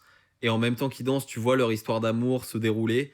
Et en fait, elle tombe enceinte. Ils sont super contents. Ils commencent à préparer. Et en fait, son manager, elle, refuse qu'elle ait un enfant parce que du coup, ça nique sa carrière. Parce qu'elle est dans un girls band aussi. Elle est dans un girl band, donc elle doit rester désirable. Et en fait, elle avorte, quoi. Et c'est mais horrible. Et t'as juste un plan où t'as Robbie Williams qui est dans un couloir et elle avorte. Tu la et vois c'est- partir, ouais. Et ils sont Faut là, l'arrêter. ils continuent de danser et c'est horrible. Je trouve ça mais tellement tragique. Bref, le bateau, juste après, la grand-mère. Mais Ouais. comment se retenir? Comment se retenir? Mais là, des tonneaux et la fin. Ouais. Ouais, 4 fois quand même, hein. Ouais, 4 fois à chaque fois. Enfin, les 3 dernières fois, en tout cas, c'était les 4 fois. Grosse chouineuse. Ouais, ouais, et c'est pour ça que ce film, à un moment, je suis sorti, j'étais juste en mode. C'est pas possible qu'il me touche Ouais, autant, il y a ouais. quelque chose que j'explique pas. Oui, je parlais du singe. Oui, c'est Du ça. fait que ce oui. soit un singe. Du coup, bon, voilà, ça fait un peu. Ouais, je suis pas comme les autres. Et du coup, j'ai du mal un peu à m'attacher au personnage. Ça m'a pas particulièrement plus attaché au personnage. Parce que oui, c'est vrai, ce mec est vraiment. Enfin, pendant tout le film. Et encore, je trouve que pour le coup, comme vous l'avez dit, je trouve ça plutôt à son avantage d'être vraiment honnête là-dessus. Sur le fait que c'est vraiment. Bah, ce perso est horrible, il est insupportable bien du sûr. début jusqu'à aux 80%. Et à la fin, t'es en mode ah ouais, il a changé, c'est un better man maintenant. C'est vraiment ça le film. Mais pour le coup, je trouve que ce qu'il change des autres biopics, donc il y a le truc du singe, mais aussi, je trouve que pour le coup, je dois rendre à César ce qui appartient à César. Je trouve que Robbie Williams a un sens du spectacle assez phénoménal. Et le film lui rend très bien hommage là-dessus, c'est que t'as des scènes qui sont vraiment impressionnantes. Enfin, moi, ma scène préférée, c'est la scène de Rock DJ. Mais oui, Dans les mais rythmes oui. monde. La chorégraphie À est c'est dingue. vrai. chaque fois, La ouais, chorégraphie est dingue. Il y a plein d'idées. il y à a chaque plein fois que d'idées. je regarde, je suis putain, cette scène, elle claque de Elle fou. est, Enfin, elle elle est est- vraiment banger. Et ouais. c'est vrai que t'as des scènes comme ça qui marchent hyper bien. T'as même la scène de la bataille dont tu parlais. Ouais, il se bat ouais, contre ouais. ses versions plus jeunes. Enfin, Ouais, c'est ça. Il tue son- son gosse. Il tue sa version gosse. Mais vous avez pas trouvé l'image hyper Ouais. violente? Bah, Ouais. ouais. Il l'enfonce le couteau. Genre, tu vois le couteau, il l'enfonce C'est dans pas son un. gosse, c'est sa version. ouais. la Oui, version oui, je veux enfant dire de sa lui. version enfant. Oui, Il c'est se ça. bat contre lui-même. Ouais, T'as c'est ça. compris la ça, métaphore. C'est fou d'avoir Ouais. tué un gosse. Bon, Ouais, bref. ouais. Mais du coup, Non, ouais, mais je l'ai vu comme ça. J'étais en mode- t'as vraiment des idées pour le coup. Enfin, t'as vraiment des scènes qui marchent hyper bien. Et le truc qui le différencie des autres biopics aussi, c'est vraiment pour moi le côté très subjectif. C'est vraiment là, t'es dans la tête de Robbie Williams. oui. Mais à part ça, je trouve que c'est quand même un biopic très classique. Enfin, je trouve que c'est un film que j'ai l'impression d'avoir vu mais 15 000 fois. C'est Rocketman, je suis désolée, c'est Rocketman. Rocketman, mais sauf que c'est Robbie Williams au lieu d'être Elton John. Moi, j'avoue, en fait, voilà, je me dis, je déteste le pathos dans les films. Je Oui, déteste oui, quand oui. on me Ouais, dise là, il y a- pleure. Et le là, personnage il y de a la grand-mère, c'est beaucoup putain, de- c'est juste du Mm. pathos. C'est oh, regarde, il a une grand-mère super gentille. Et- Oui, c'est un connard, mais il a une grand-mère qui l'aime et qui lui dit quand il est petit qu'il va faire des grandes Ouais, choses. je comprends. Et vraiment, moi, ça m'énerve parce qu'en plus, vraiment, pour le coup, les grand-mères, c'est vraiment un truc qui me. Ça, s'il y a bien un truc qui me détruit émotionnellement, c'est les grands-parents. Et le film t'a eu. Le film Mais t'a là, eu. mais même pas en fait, parce que je la trouve tellement trop dans le c'est trop pathos. pathos. L'important dans tout ce que tu as dit, c'est que c'est classique et on dirait Rocketman. Donc si vous avez aimé Rocketman, allez voir Better Man. C'est la même chose. Vous allez aussi aimer. Non mais oui, ouais, je comprends. Mais Non, même, c'est enfin, vrai que par contre, tu as du pathos Oui, c'est ça. violent. Tu Mais vois. c'est, en fait, Rock c'est- DJ, Très pareil. rythmé, ouais, C'est Rock très DJ, rythmé et très bien chorégraphié en fait. Ouais. Quand c'est les scènes musicales, c'est ça. tu passes vraiment un bon moment devant, je trouve. C'est très bien à regarder quoi en fait.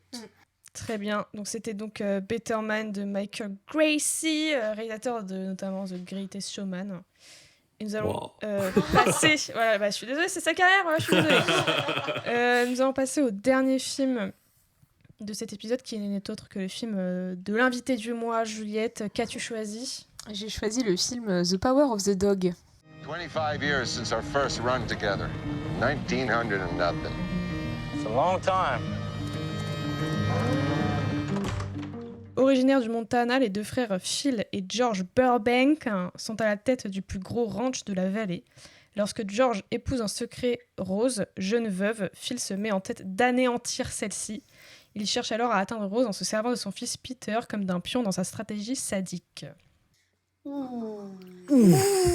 Alors voilà, c'est l'effet du film. On l'a vu tous les quatre en séance commune et c'est plus ou moins l'effet que ça nous a fait, je pense. Question pour débuter, évidemment. Pourquoi ce film, Juliette ? Pour énormément de raisons.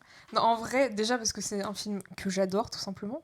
Moi, j'adore, voilà, ma marotte, c'est les queer et les gender studies et la représentation de la masculinité dans les films. Mais ce film est une mine d'or. C'est un western qui reprend donc un genre qui est quand même extrêmement codifié, surtout dans la représentation de la masculinité. Et c'est un film qui prend complètement ce genre à contre-courant et qui change un peu la représentation classique qu'on se fait d'un cow-boy avec le personnage de Phil, qui est vraiment pour le coup l'homme viril, masculin, tel qu'il a toujours été glorifié dans les westerns. Et là, c'est une énorme merde.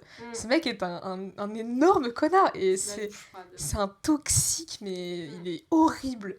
Mais c'est vraiment, enfin, j'adore la manière dont il parle de masculinité et il change un peu le genre du western. Surtout que c'est adapté d'un livre à la base qui est sorti en 67. Ah putain. En 1967, c'est-à-dire c'était pendant la guerre du Vietnam. Et c'est une adaptation fidèle ou pas ? Alors, Parce que vu que tu l'as lu, c'est extrêmement fidèle. C'est vraiment pour le coup, contrairement à Hurlevent, c'est vraiment une adaptation très très fidèle du livre et quasiment il y a très peu de choses qui changent à part t'as un personnage qui disparaît, mais c'est le personnage en fait du père de Peter et le premier mari de Rose qui en fait meurt très tôt, donc il apparaît mais plus pour caractériser le personnage de Peter. Mais tous les moments forts, c'est vraiment la même chose. Et le truc que je trouve le livre apporte qui est hyper intéressant, c'est pour ça qu'il faut le lire, c'est vraiment le livre te raconte l'histoire mais à travers les yeux des personnages et vraiment dans leur tête. Et du coup, c'est vraiment un portrait psychologique, tu comprends tous les personnages et tu comprends tout ce qu'ils font, leurs actions et tout. Et c'est vraiment, enfin, le livre est incroyable. Bon, je le conseille si vous avez vu le film, si vous n'avez pas vu le film. Il faut lire Le pouvoir du chien de Thomas Savage, qui est sorti en 67. Même parce qu'on est en mode le pouvoir du chien, vraiment. Le pouvoir du chien. Le titre. Mais la dame a fait ses devoirs pour le podcast. C'est-à-dire qu'elle n'avait pas lu le livre avant.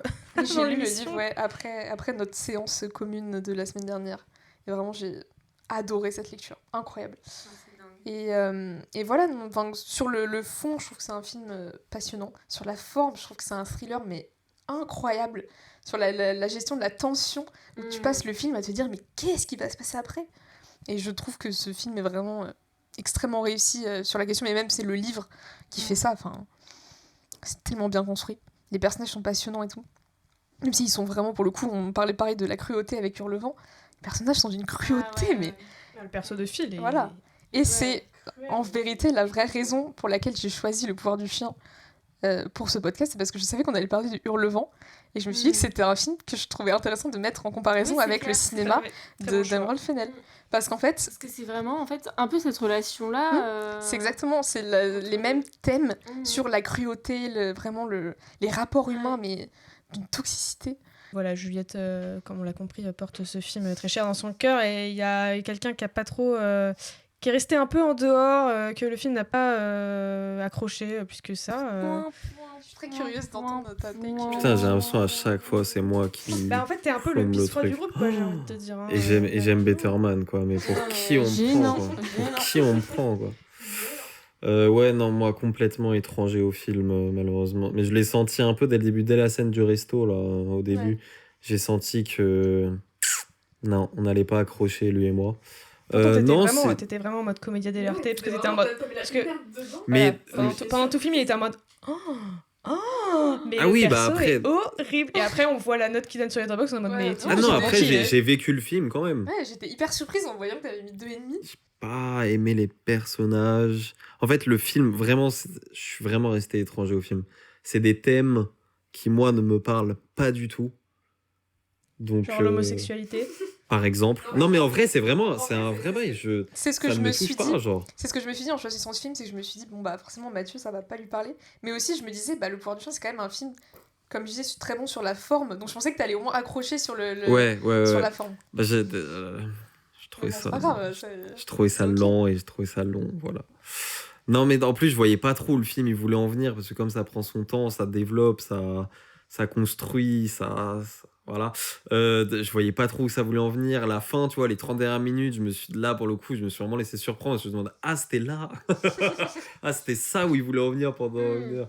Mais non, c'est juste, ouais, ça me touche pas trop, du coup. Après, c'est quand même hyper intéressant à regarder, je regrette pas du tout. Enfin, de toute façon, j'ai pas eu le choix. Mais je regrette pas du tout. Enfin, je voulais le voir depuis... Je voulais le voir depuis sa sortie, ça fait quoi, 3 ans 2021. Mais je voulais le voir parce que les acteurs sont dingues et tout.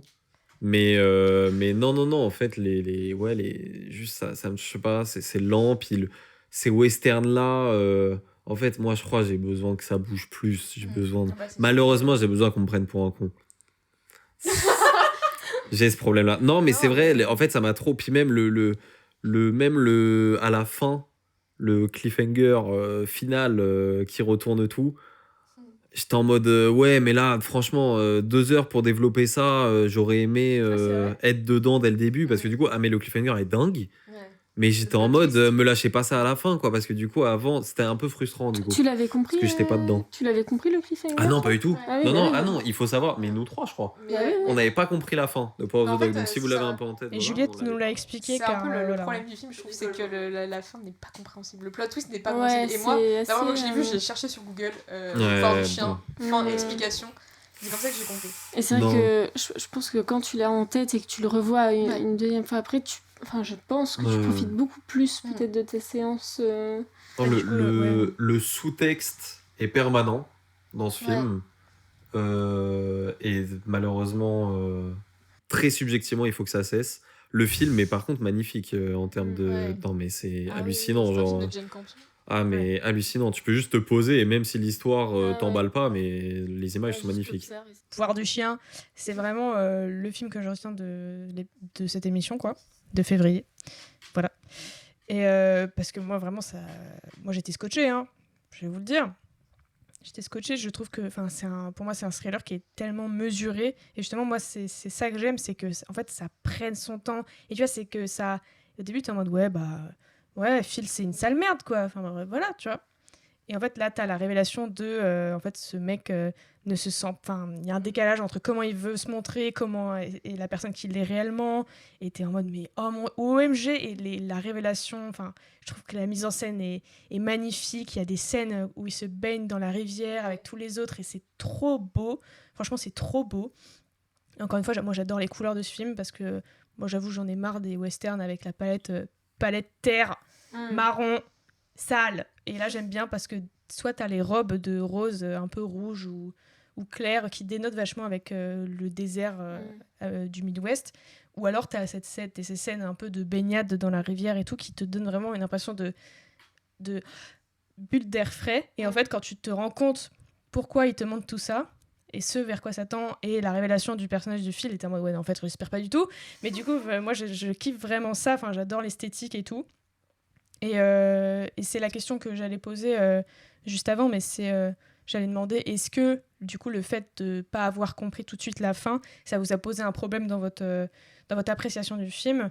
Et moi je veux juste dire que moi pas du tout, j'ai jamais aucun problème à pas comprendre les films, enfin ça me dérange pas et tout, enfin c'est pas quelque chose qui me gratte le cerveau en mode ah putain t'aurais pu comprendre toute seule machin. Et j'ai eu aucun problème à ce que Juliette nous dise un peu ce qui se passe vraiment, et je pense que moi j'ai très très envie de le revoir une seconde fois pour vraiment avoir l'expérience à son paroxysme, toi. Et toi, j'ai cru comprendre que tu avais un peu plus de mal. En fait, moi, j'ai beaucoup apprécié le film. J'ai eu un peu de mal à me mettre dedans au début, puis après, ça a vraiment bien accroché. J'ai beaucoup aimé la relation un peu malsaine, beaucoup malsaine entre Benedict et Kirsten Dunst. Et même, là, il y a une super gestion de l'espace dans le film, des paysages, c'est très très beau, très très bien filmé, le jeu des acteurs est nickel. Mais c'est vrai, le film se termine et en plus tu le sens que t'as pas tout compris, tu sens qu'il y a des trucs qui se sont passés que t'as pas bien cerné. Et le fait que ce soit Juliette qui nous l'ait expliqué, je me suis dit, oh, putain merde, moi en vrai j'aurais bien aimé qu'il y ait genre un tout petit peu plus d'indices pour qu'on comprenne que... je pense qu'au second visionnage, en l'ayant en tête, ça sera tellement plus clair, ça sera tellement plus appréciable. Mais j'avoue que j'avais un peu le seum de découvrir que la fin était aussi banger, mais que après les explications de Juliette, quoi. Mais en fait, je trouve que pour moi, c'est un des problèmes du film, et c'est un des seuls problèmes du film, c'est qu'il y a une scène qui est clé pour comprendre la fin, et elle est beaucoup trop tôt dans l'histoire. Ouais. C'est-à-dire qu'elle est genre, je sais pas, peut-être 30 minutes avant le dénouement, et il se passe plein de trucs. Et quand tu la vois, tu te dis, mais pourquoi est-ce qu'elle me montre ça ? Ça me montre juste... je pense, vas-y, spoil. Attention, on spoil le film. Si vous n'avez pas vu le film et que vous souhaitez le voir, surtout skippez cette partie parce que vraiment, c'est la résolution, quoi. En gros, Phil est un énorme connard. Il s'en prend à Rose, qui est la femme de son frère, et à son fils Pete. Et en gros, leur relation commence un peu à évoluer à un certain moment où Pete devient un peu le protégé de Phil. Et on découvre en fait que Phil avait un mentor, lui, quand il était jeune, qui s'appelle Bronco Henry, qui était tout simplement, il était amoureux de lui. Et ils avaient une relation qui était plus que de simples camarades de cow-boy. Et ce Bronco Henry est mort, pour le coup. Et du coup, Pete et Phil développent un peu une relation où tu sais pas trop vers où ça va, mais tu sens qu'il y a un lien qui se crée entre eux. Et en fait, à la fin, tout simplement, Phil meurt à un moment et tu comprends pas trop pourquoi. D'un coup, il est hyper mal et tu te dis, mais qu'est-ce qui se passe ? Et il meurt très brutalement. De maladie. En fait, tu comprends à la toute fin que c'est Pete qui avait tout planifié depuis le début et qui, en fait, a manipulé Phil pour le tuer, pour libérer sa mère du joug de Phil et tout simplement libérer sa mère du pouvoir du chien. Et c'est pour ça que ça s'appelle comme ça. Voilà. C'est une référence à la Bible, je crois. Il n'y a pas de vrai chien dans le film. Si, il y a un chien, parce qu'à un moment... parce que c'est dans la forme de la montagne. Non, même pas. Et à un moment, ils sont tous en cowboy doing cowboy stuff, là. Et ils sont tous dehors et tout, en mode hi-hi-ho-ho. Et là, il y a Pete qui arrive. Et il y a le chien de Phil, je pense. En tout cas, du ranch. Et Pete est en mode haha, le chien, trop mignon, trop mignon. Et Phil siffle le chien. Et du coup, Pete est en mode ah. Et après, il y a tous les cowboys qui l'entourent et qui le bullient un peu. Moi, j'étais en mode OMG, le chien. Et voilà. J'ai attendu le chien pendant 3 heures. Et il y avait Benedict Cumberbatch. Le vrai chien, c'est Phil qui est donc interprété par Benedict Cumberbatch. Mais voilà, donc c'est pour ça que je parlais au début de représentation de la masculinité. Et en fait, Phil c'est vraiment la représentation du cowboy masculin, viril. Et en fait, ça vient surtout d'un profond mal-être dû à son homosexualité et à ses sentiments pour Bronco Henry. Et il y a un peu ce truc de il sait qu'il va être... Si les autres savaient qu'il était amoureux d'un homme, il y aurait un peu ce truc où il perdrait toute sa constance et il perdrait tout ce qui fait qu'il est vraiment... Il perdrait son pouvoir. Voilà, c'est vraiment... Pour le coup, je pense ça, on l'a pas trop dit, mais Phil, c'est le personnage central dans ce ranch. Et c'est un peu un dieu pour les autres. Pour les personnages, pour les cow-boys en tout cas. C'est vraiment, le perso est extrêmement... très, très puissant psychologiquement. Il est froid, il est calculé. En fait, il fait bader. Enfin, moi, mais pour nous, c'est ça. Pour Rose et Pete, c'est vraiment genre... C'est ces choses, en fait. C'est vraiment... il joue avec, quoi. Enfin, mais en fait, dans le livre, tu comprends que le perso est extrêmement intelligent. Et ça, je trouve que on le sait moins dans le film, mais dans le livre, il lit énormément de livres. Il a une culture absolument incroyable. Et tout le monde l'admire, justement, parce qu'il est d'une intelligence. Et c'est pour ça que tout le monde l'admire un peu. Et parce qu'il joue du banjo aussi. Et il joue très bien du banjo. C'est vrai que dans le film, il est plus représenté comme un peu crasse-pouille. Moi, je pue, mais ça me va, tu vois. C'est vraiment genre homme. Et dans le livre, on te dit vraiment plusieurs fois, genre, ce perso est extrêmement intelligent. Et ça le rend encore plus flippant, je trouve. Bah ouais, c'est clair. Et vraiment, il a un ascendant psychologique sur absolument tout le monde. Et tous les personnages du ranch, les cow-boys, vraiment l'admirent. Et il passe son temps à raconter des histoires de Bronco Henry, qui était vraiment le cow-boy idéal, l'homme parfait. L'homme parfait. Et c'est vraiment, t'as l'impression que c'est tu sais, genre les apôtres qui parlent de Jésus aux disciples, quoi. Il y a vraiment cette vibe-là. Je trouve le personnage mais hyper bien écrit. Enfin, je sais Ouais, pas ce que vous en vraiment. pensez. Même toi, Mathieu, tu vois, même si t'es resté en dehors du film, je sais pas ce que t'en penses en vrai. Ouais. Vraiment, je maxe pas, tu vois. Et j'étais en mode putain, mais je trouve ça mais trop bien écrit. Genre, en fait, tu sais pas trop pourquoi il fait ça. Et puis pareil, le jeu de Cumberbatch, qui est un acteur que moi j'aime vraiment beaucoup.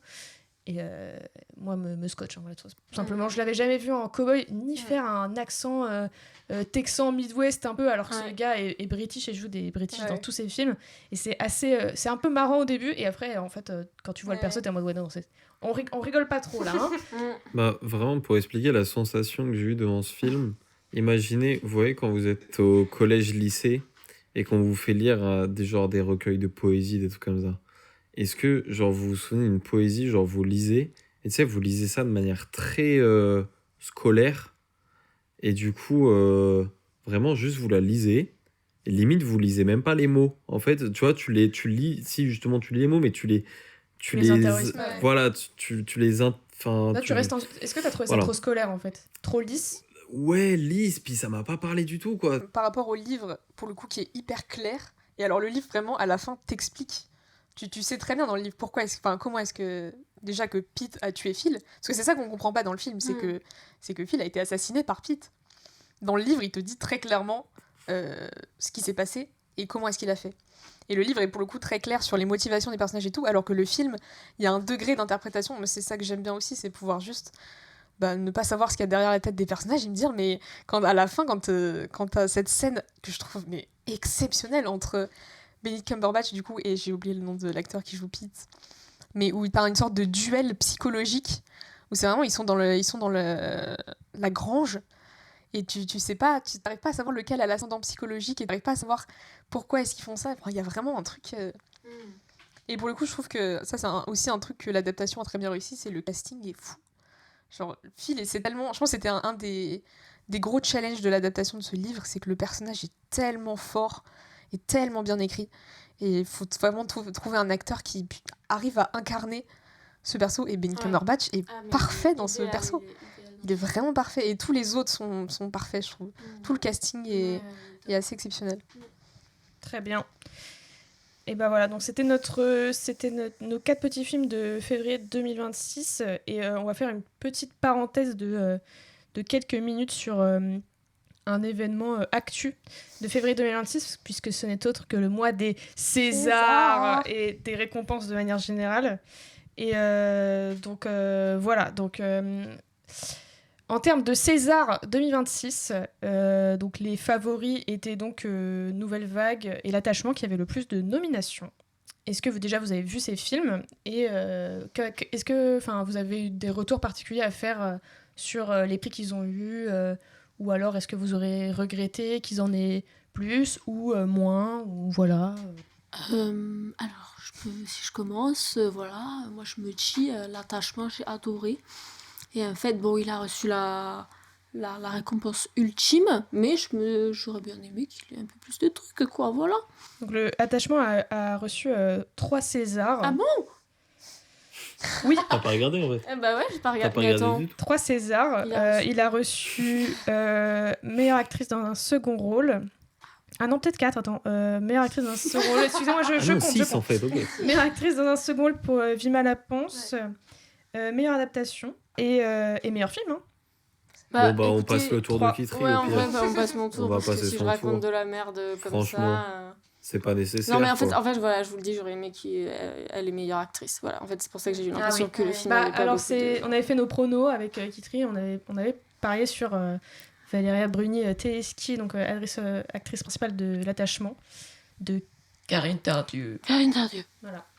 En tout cas, je parle de point de vue d'expérience commune parce que Kitry, moi-même, ainsi que Arthur, le précédent invité, et aussi 2 autres personnes avons regardé la cérémonie ensemble. Et c'est vrai qu'au bout du 3e, 4e prix de Nouvelle Vague, c'est vrai qu'il y avait de mon côté en tout cas, un petit ras-le-bol, parce que j'étais en mode, oui, bon, ok, Est-ce que c'est le new Emilia Pérez Non, 2026? c'est vrai que Emilia Non, Pérez ouais. l'année dernière c'était de l'abus total. Ouais, c'était lourd.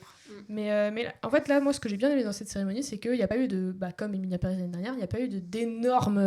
Ils n'ont pas tout raflé, quoi. Là, je trouvais que c'était assez équilibré. C'était plus équilibré. Voilà, 3 Césars pour l'attachement, 4 Césars pour la nouvelle vague, 2 ou 3 pour l'inconnu de la Grande Arche. Mathieu, petite question, parce qu'on a parlé de meilleure actrice, et le César de meilleure actrice a été donné à Léa Drucker pour Bien Dossier sûr. 137, Bien qui sûr. était donc ton top 1 film 2025. Bien sûr. Un petit retour sur ça?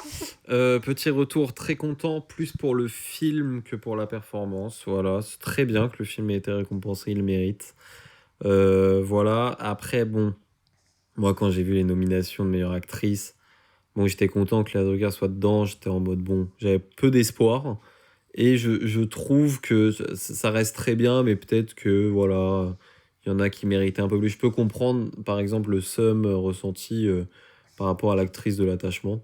Je peux comprendre, parce que du coup, enfin, c'est un peu ce qu'on disait tout à l'heure, mais c'est vrai que le film de ces ententes, il n'est pas forcément porté par sa performance. Est-ce que tu aurais aimé qu'il y ait d'autres Oui, récompenses voilà, pour d'autres c'est ça. catégories? Ouais, c'est ça. J'aurais préféré plutôt qu'il aille dans d'autres catégories. Après, meilleur film, par exemple. meilleur scénario, par exemple. Moi, j'aurais bien aimé meilleur montage, j'avoue. Meilleur montage, meilleur film meilleur aussi. réal. Meilleur réal aussi. Bon, c'est meilleure actrice, j'aurais pas retenu Ouais. celui-là. Vraiment, mais bon, je reste très content que. Voilà. Ça vaut, parce que la question est un peu pour tout le monde. Est-ce qu'il y a des petites déceptions? Est-ce qu'il y a certains films que vous auriez aimé voir récompensés qui ont été un peu snobés? L'épreuve du feu. Il a rien reçu. Ouais. C'est un super film. Ouais, je suis d'accord. Gourou. Je sais pas où il était dans la cérémonie, j'ai pas compris. J'avoue que j'ai pas regardé la cérémonie, mais je regarde assez peu. J'avoue que les cérémonies de remise de prix, c'est pas trop mon truc. Et surtout qu'en fait, j'étais vraiment dégoûtée par la cérémonie de l'année dernière, qui était un désastre et qui m'a vraiment énervée plus que tout. Avec Emilia Pérez, tout était gênant. Et donc, là, j'avoue que cette année, j'étais en mode, j'ai pas trop envie de réitérer l'expérience, mais de ce que j'ai vu, bah, je suis plutôt contente en fait. Je suis contente de voir Pierre Lautin, par exemple, que j'aime beaucoup. Bah, trop contente pour lui. Laurent Lafitte, j'aime beaucoup. Même Franck Dubosc, bon, après, Un ours dans le Jura, c'est un des rares films que j'ai vu. J'avoue que j'en ai pas vu beaucoup non plus. Et j'avais bien aimé. Après, meilleur scénario, je sais pas, parce que j'ai pas vu les autres. J'en ai souvenir d'un truc assez touchant, mais bon, de là à dire que ça mérite un César du meilleur scénario. C'est ça, pareil que Dossier en 37, genre content pour Franck Dubosc parce que. C'est ça, parce en qu'il vrai, est le attachant film. et tout. Ouais, ça, puis même le film, en vrai, c'était une prise de risque énorme par rapport à lui. Il Enfin, est très sympa. la proposition reste trop bien. César. Ouais, voilà. Bon. Dosons collectivement après ça, c'était sympa. Dernière petite question, peut-être plutôt pour Kitrik, du coup, qui a vu la cérémonie, entre autres, avec moi par exemple. Voilà. Est-ce que tu as un avis sur la cérémonie de manière générale? Est-ce que tu as quelque chose à dire, en bien ou mal, sur le déroulé, sur la perf de Benjamin Laverne en maître de cérémonie, qui a honoré, on peut le dire, Jim Carrey, donc invité d'honneur? Est-ce que tu as quelque chose à redire? Moi, j'ai beaucoup aimé la prestation de Benjamin Laverne. J'ai beaucoup aimé toute la première partie thématique Jim Carrey. J'ai trouvé, il était là, il clashait le public, c'était super. Enfin voilà, il n'est pas allé de main morte. Il a fait un vrai show qui vraiment était très divertissant. Après, moi, j'ai tendance à penser que c'est toujours un peu gênant au César quand ils invitent un Américain pour le César d'honneur. Et du coup, c'est un peu la seule chose qui va être divertissante. C'est l'attraction, quoi.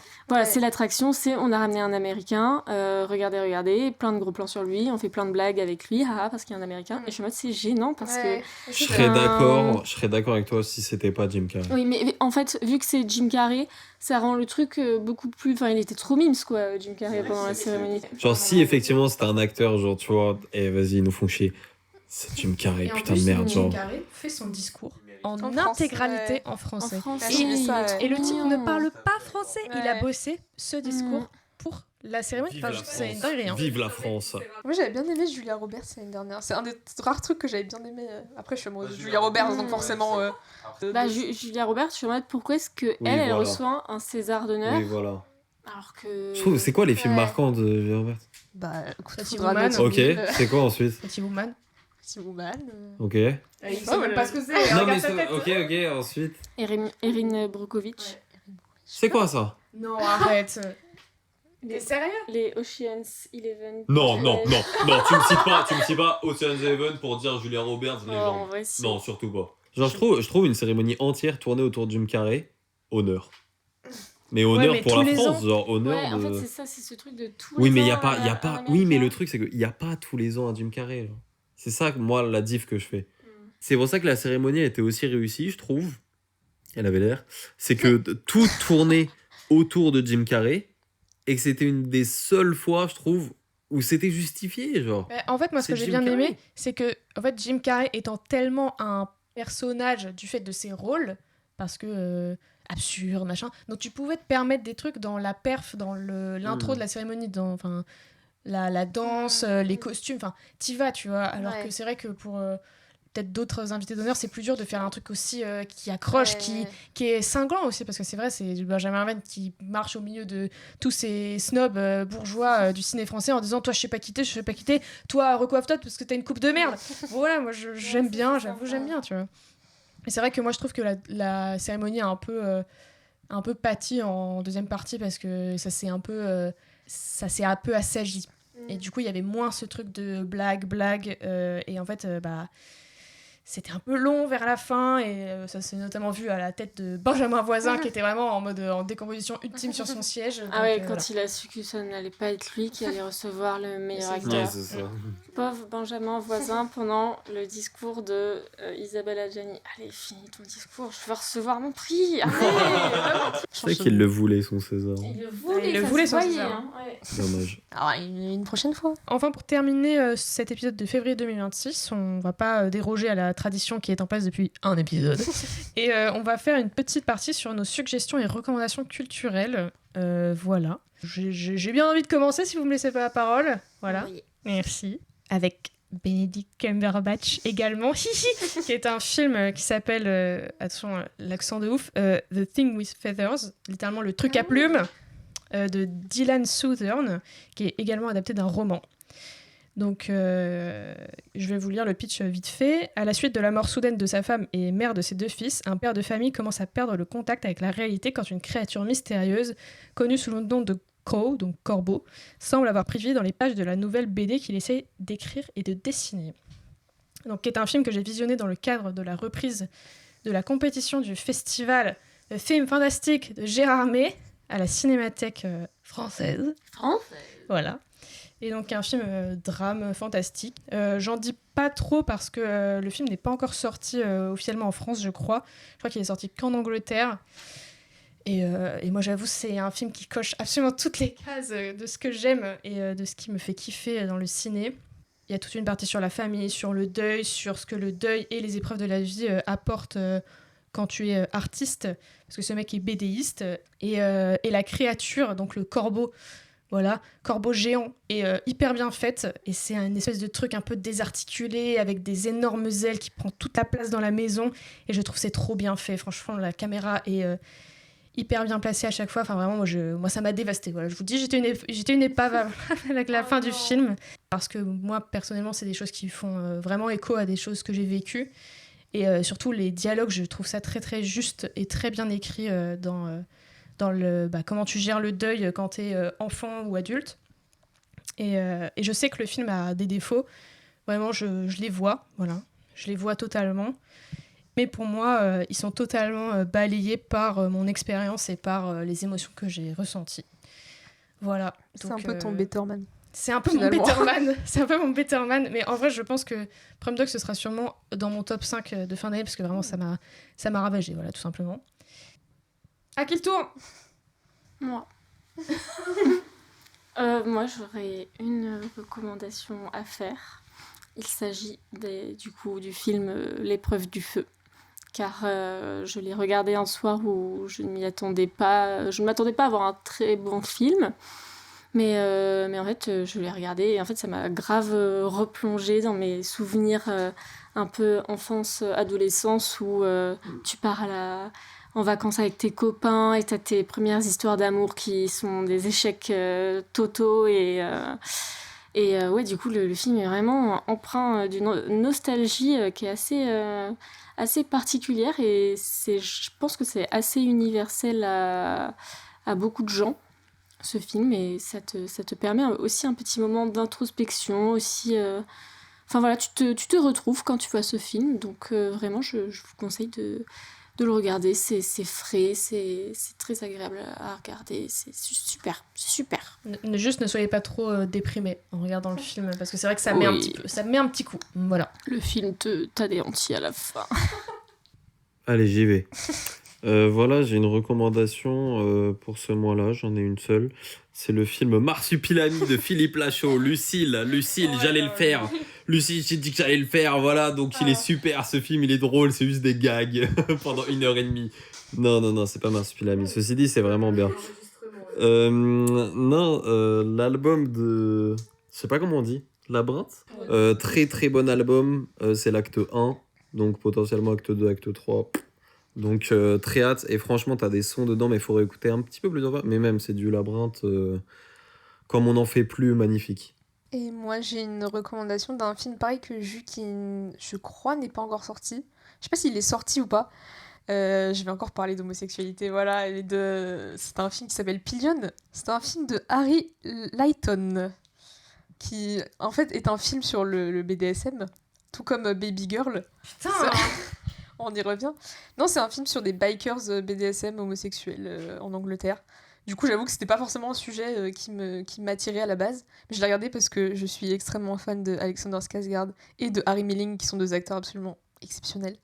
Et je me suis dit, autant donner une chance à ce film. Et le film est vraiment très, très sympa. Et c'était vraiment une énorme découverte. Parce qu'en plus, c'est un film qui traite de sujets très touchy.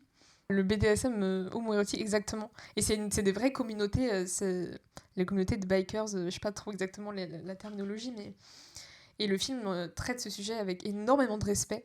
Et avec vraiment, tu sens qu'il y a vraiment une envie de faire justice à ces groupes qui ont participé à la création du film et tout, et qui apparaissent dans le film. Et bon, ça reste une relation BDSM, et ça reste un rapport entre les deux personnages qui est une sorte de rapport de pouvoir... mais c'est quelque chose de très consenti, et les personnages sont très bien écrits, et c'est très, très bonne vibe, en fait. C'est surprenant, c'est presque comédie romantique. Et le personnage d'Alexander Skarsgård est très touchant. Les deux persos sont très touchants. Enfin, vraiment, j'étais très surprise par ce film, et je le recommande si vous n'avez pas froid aux yeux. Écoutez, c'est la fin de ce 2e épisode du film de trop. Merci beaucoup de votre présence à tous les 3. Et merci à toutes les personnes qui écoutent le podcast et à tous les retours qu'on a eus, qui sont vraiment toujours très bienveillants. Donc voilà. Et n'hésitez pas à nous suivre sur Insta, car des choses très sympas arrivent notamment. Donc voilà, merci beaucoup, et à bientôt pour un prochain épisode du film de trop. Merci beaucoup. À bientôt. À bientôt.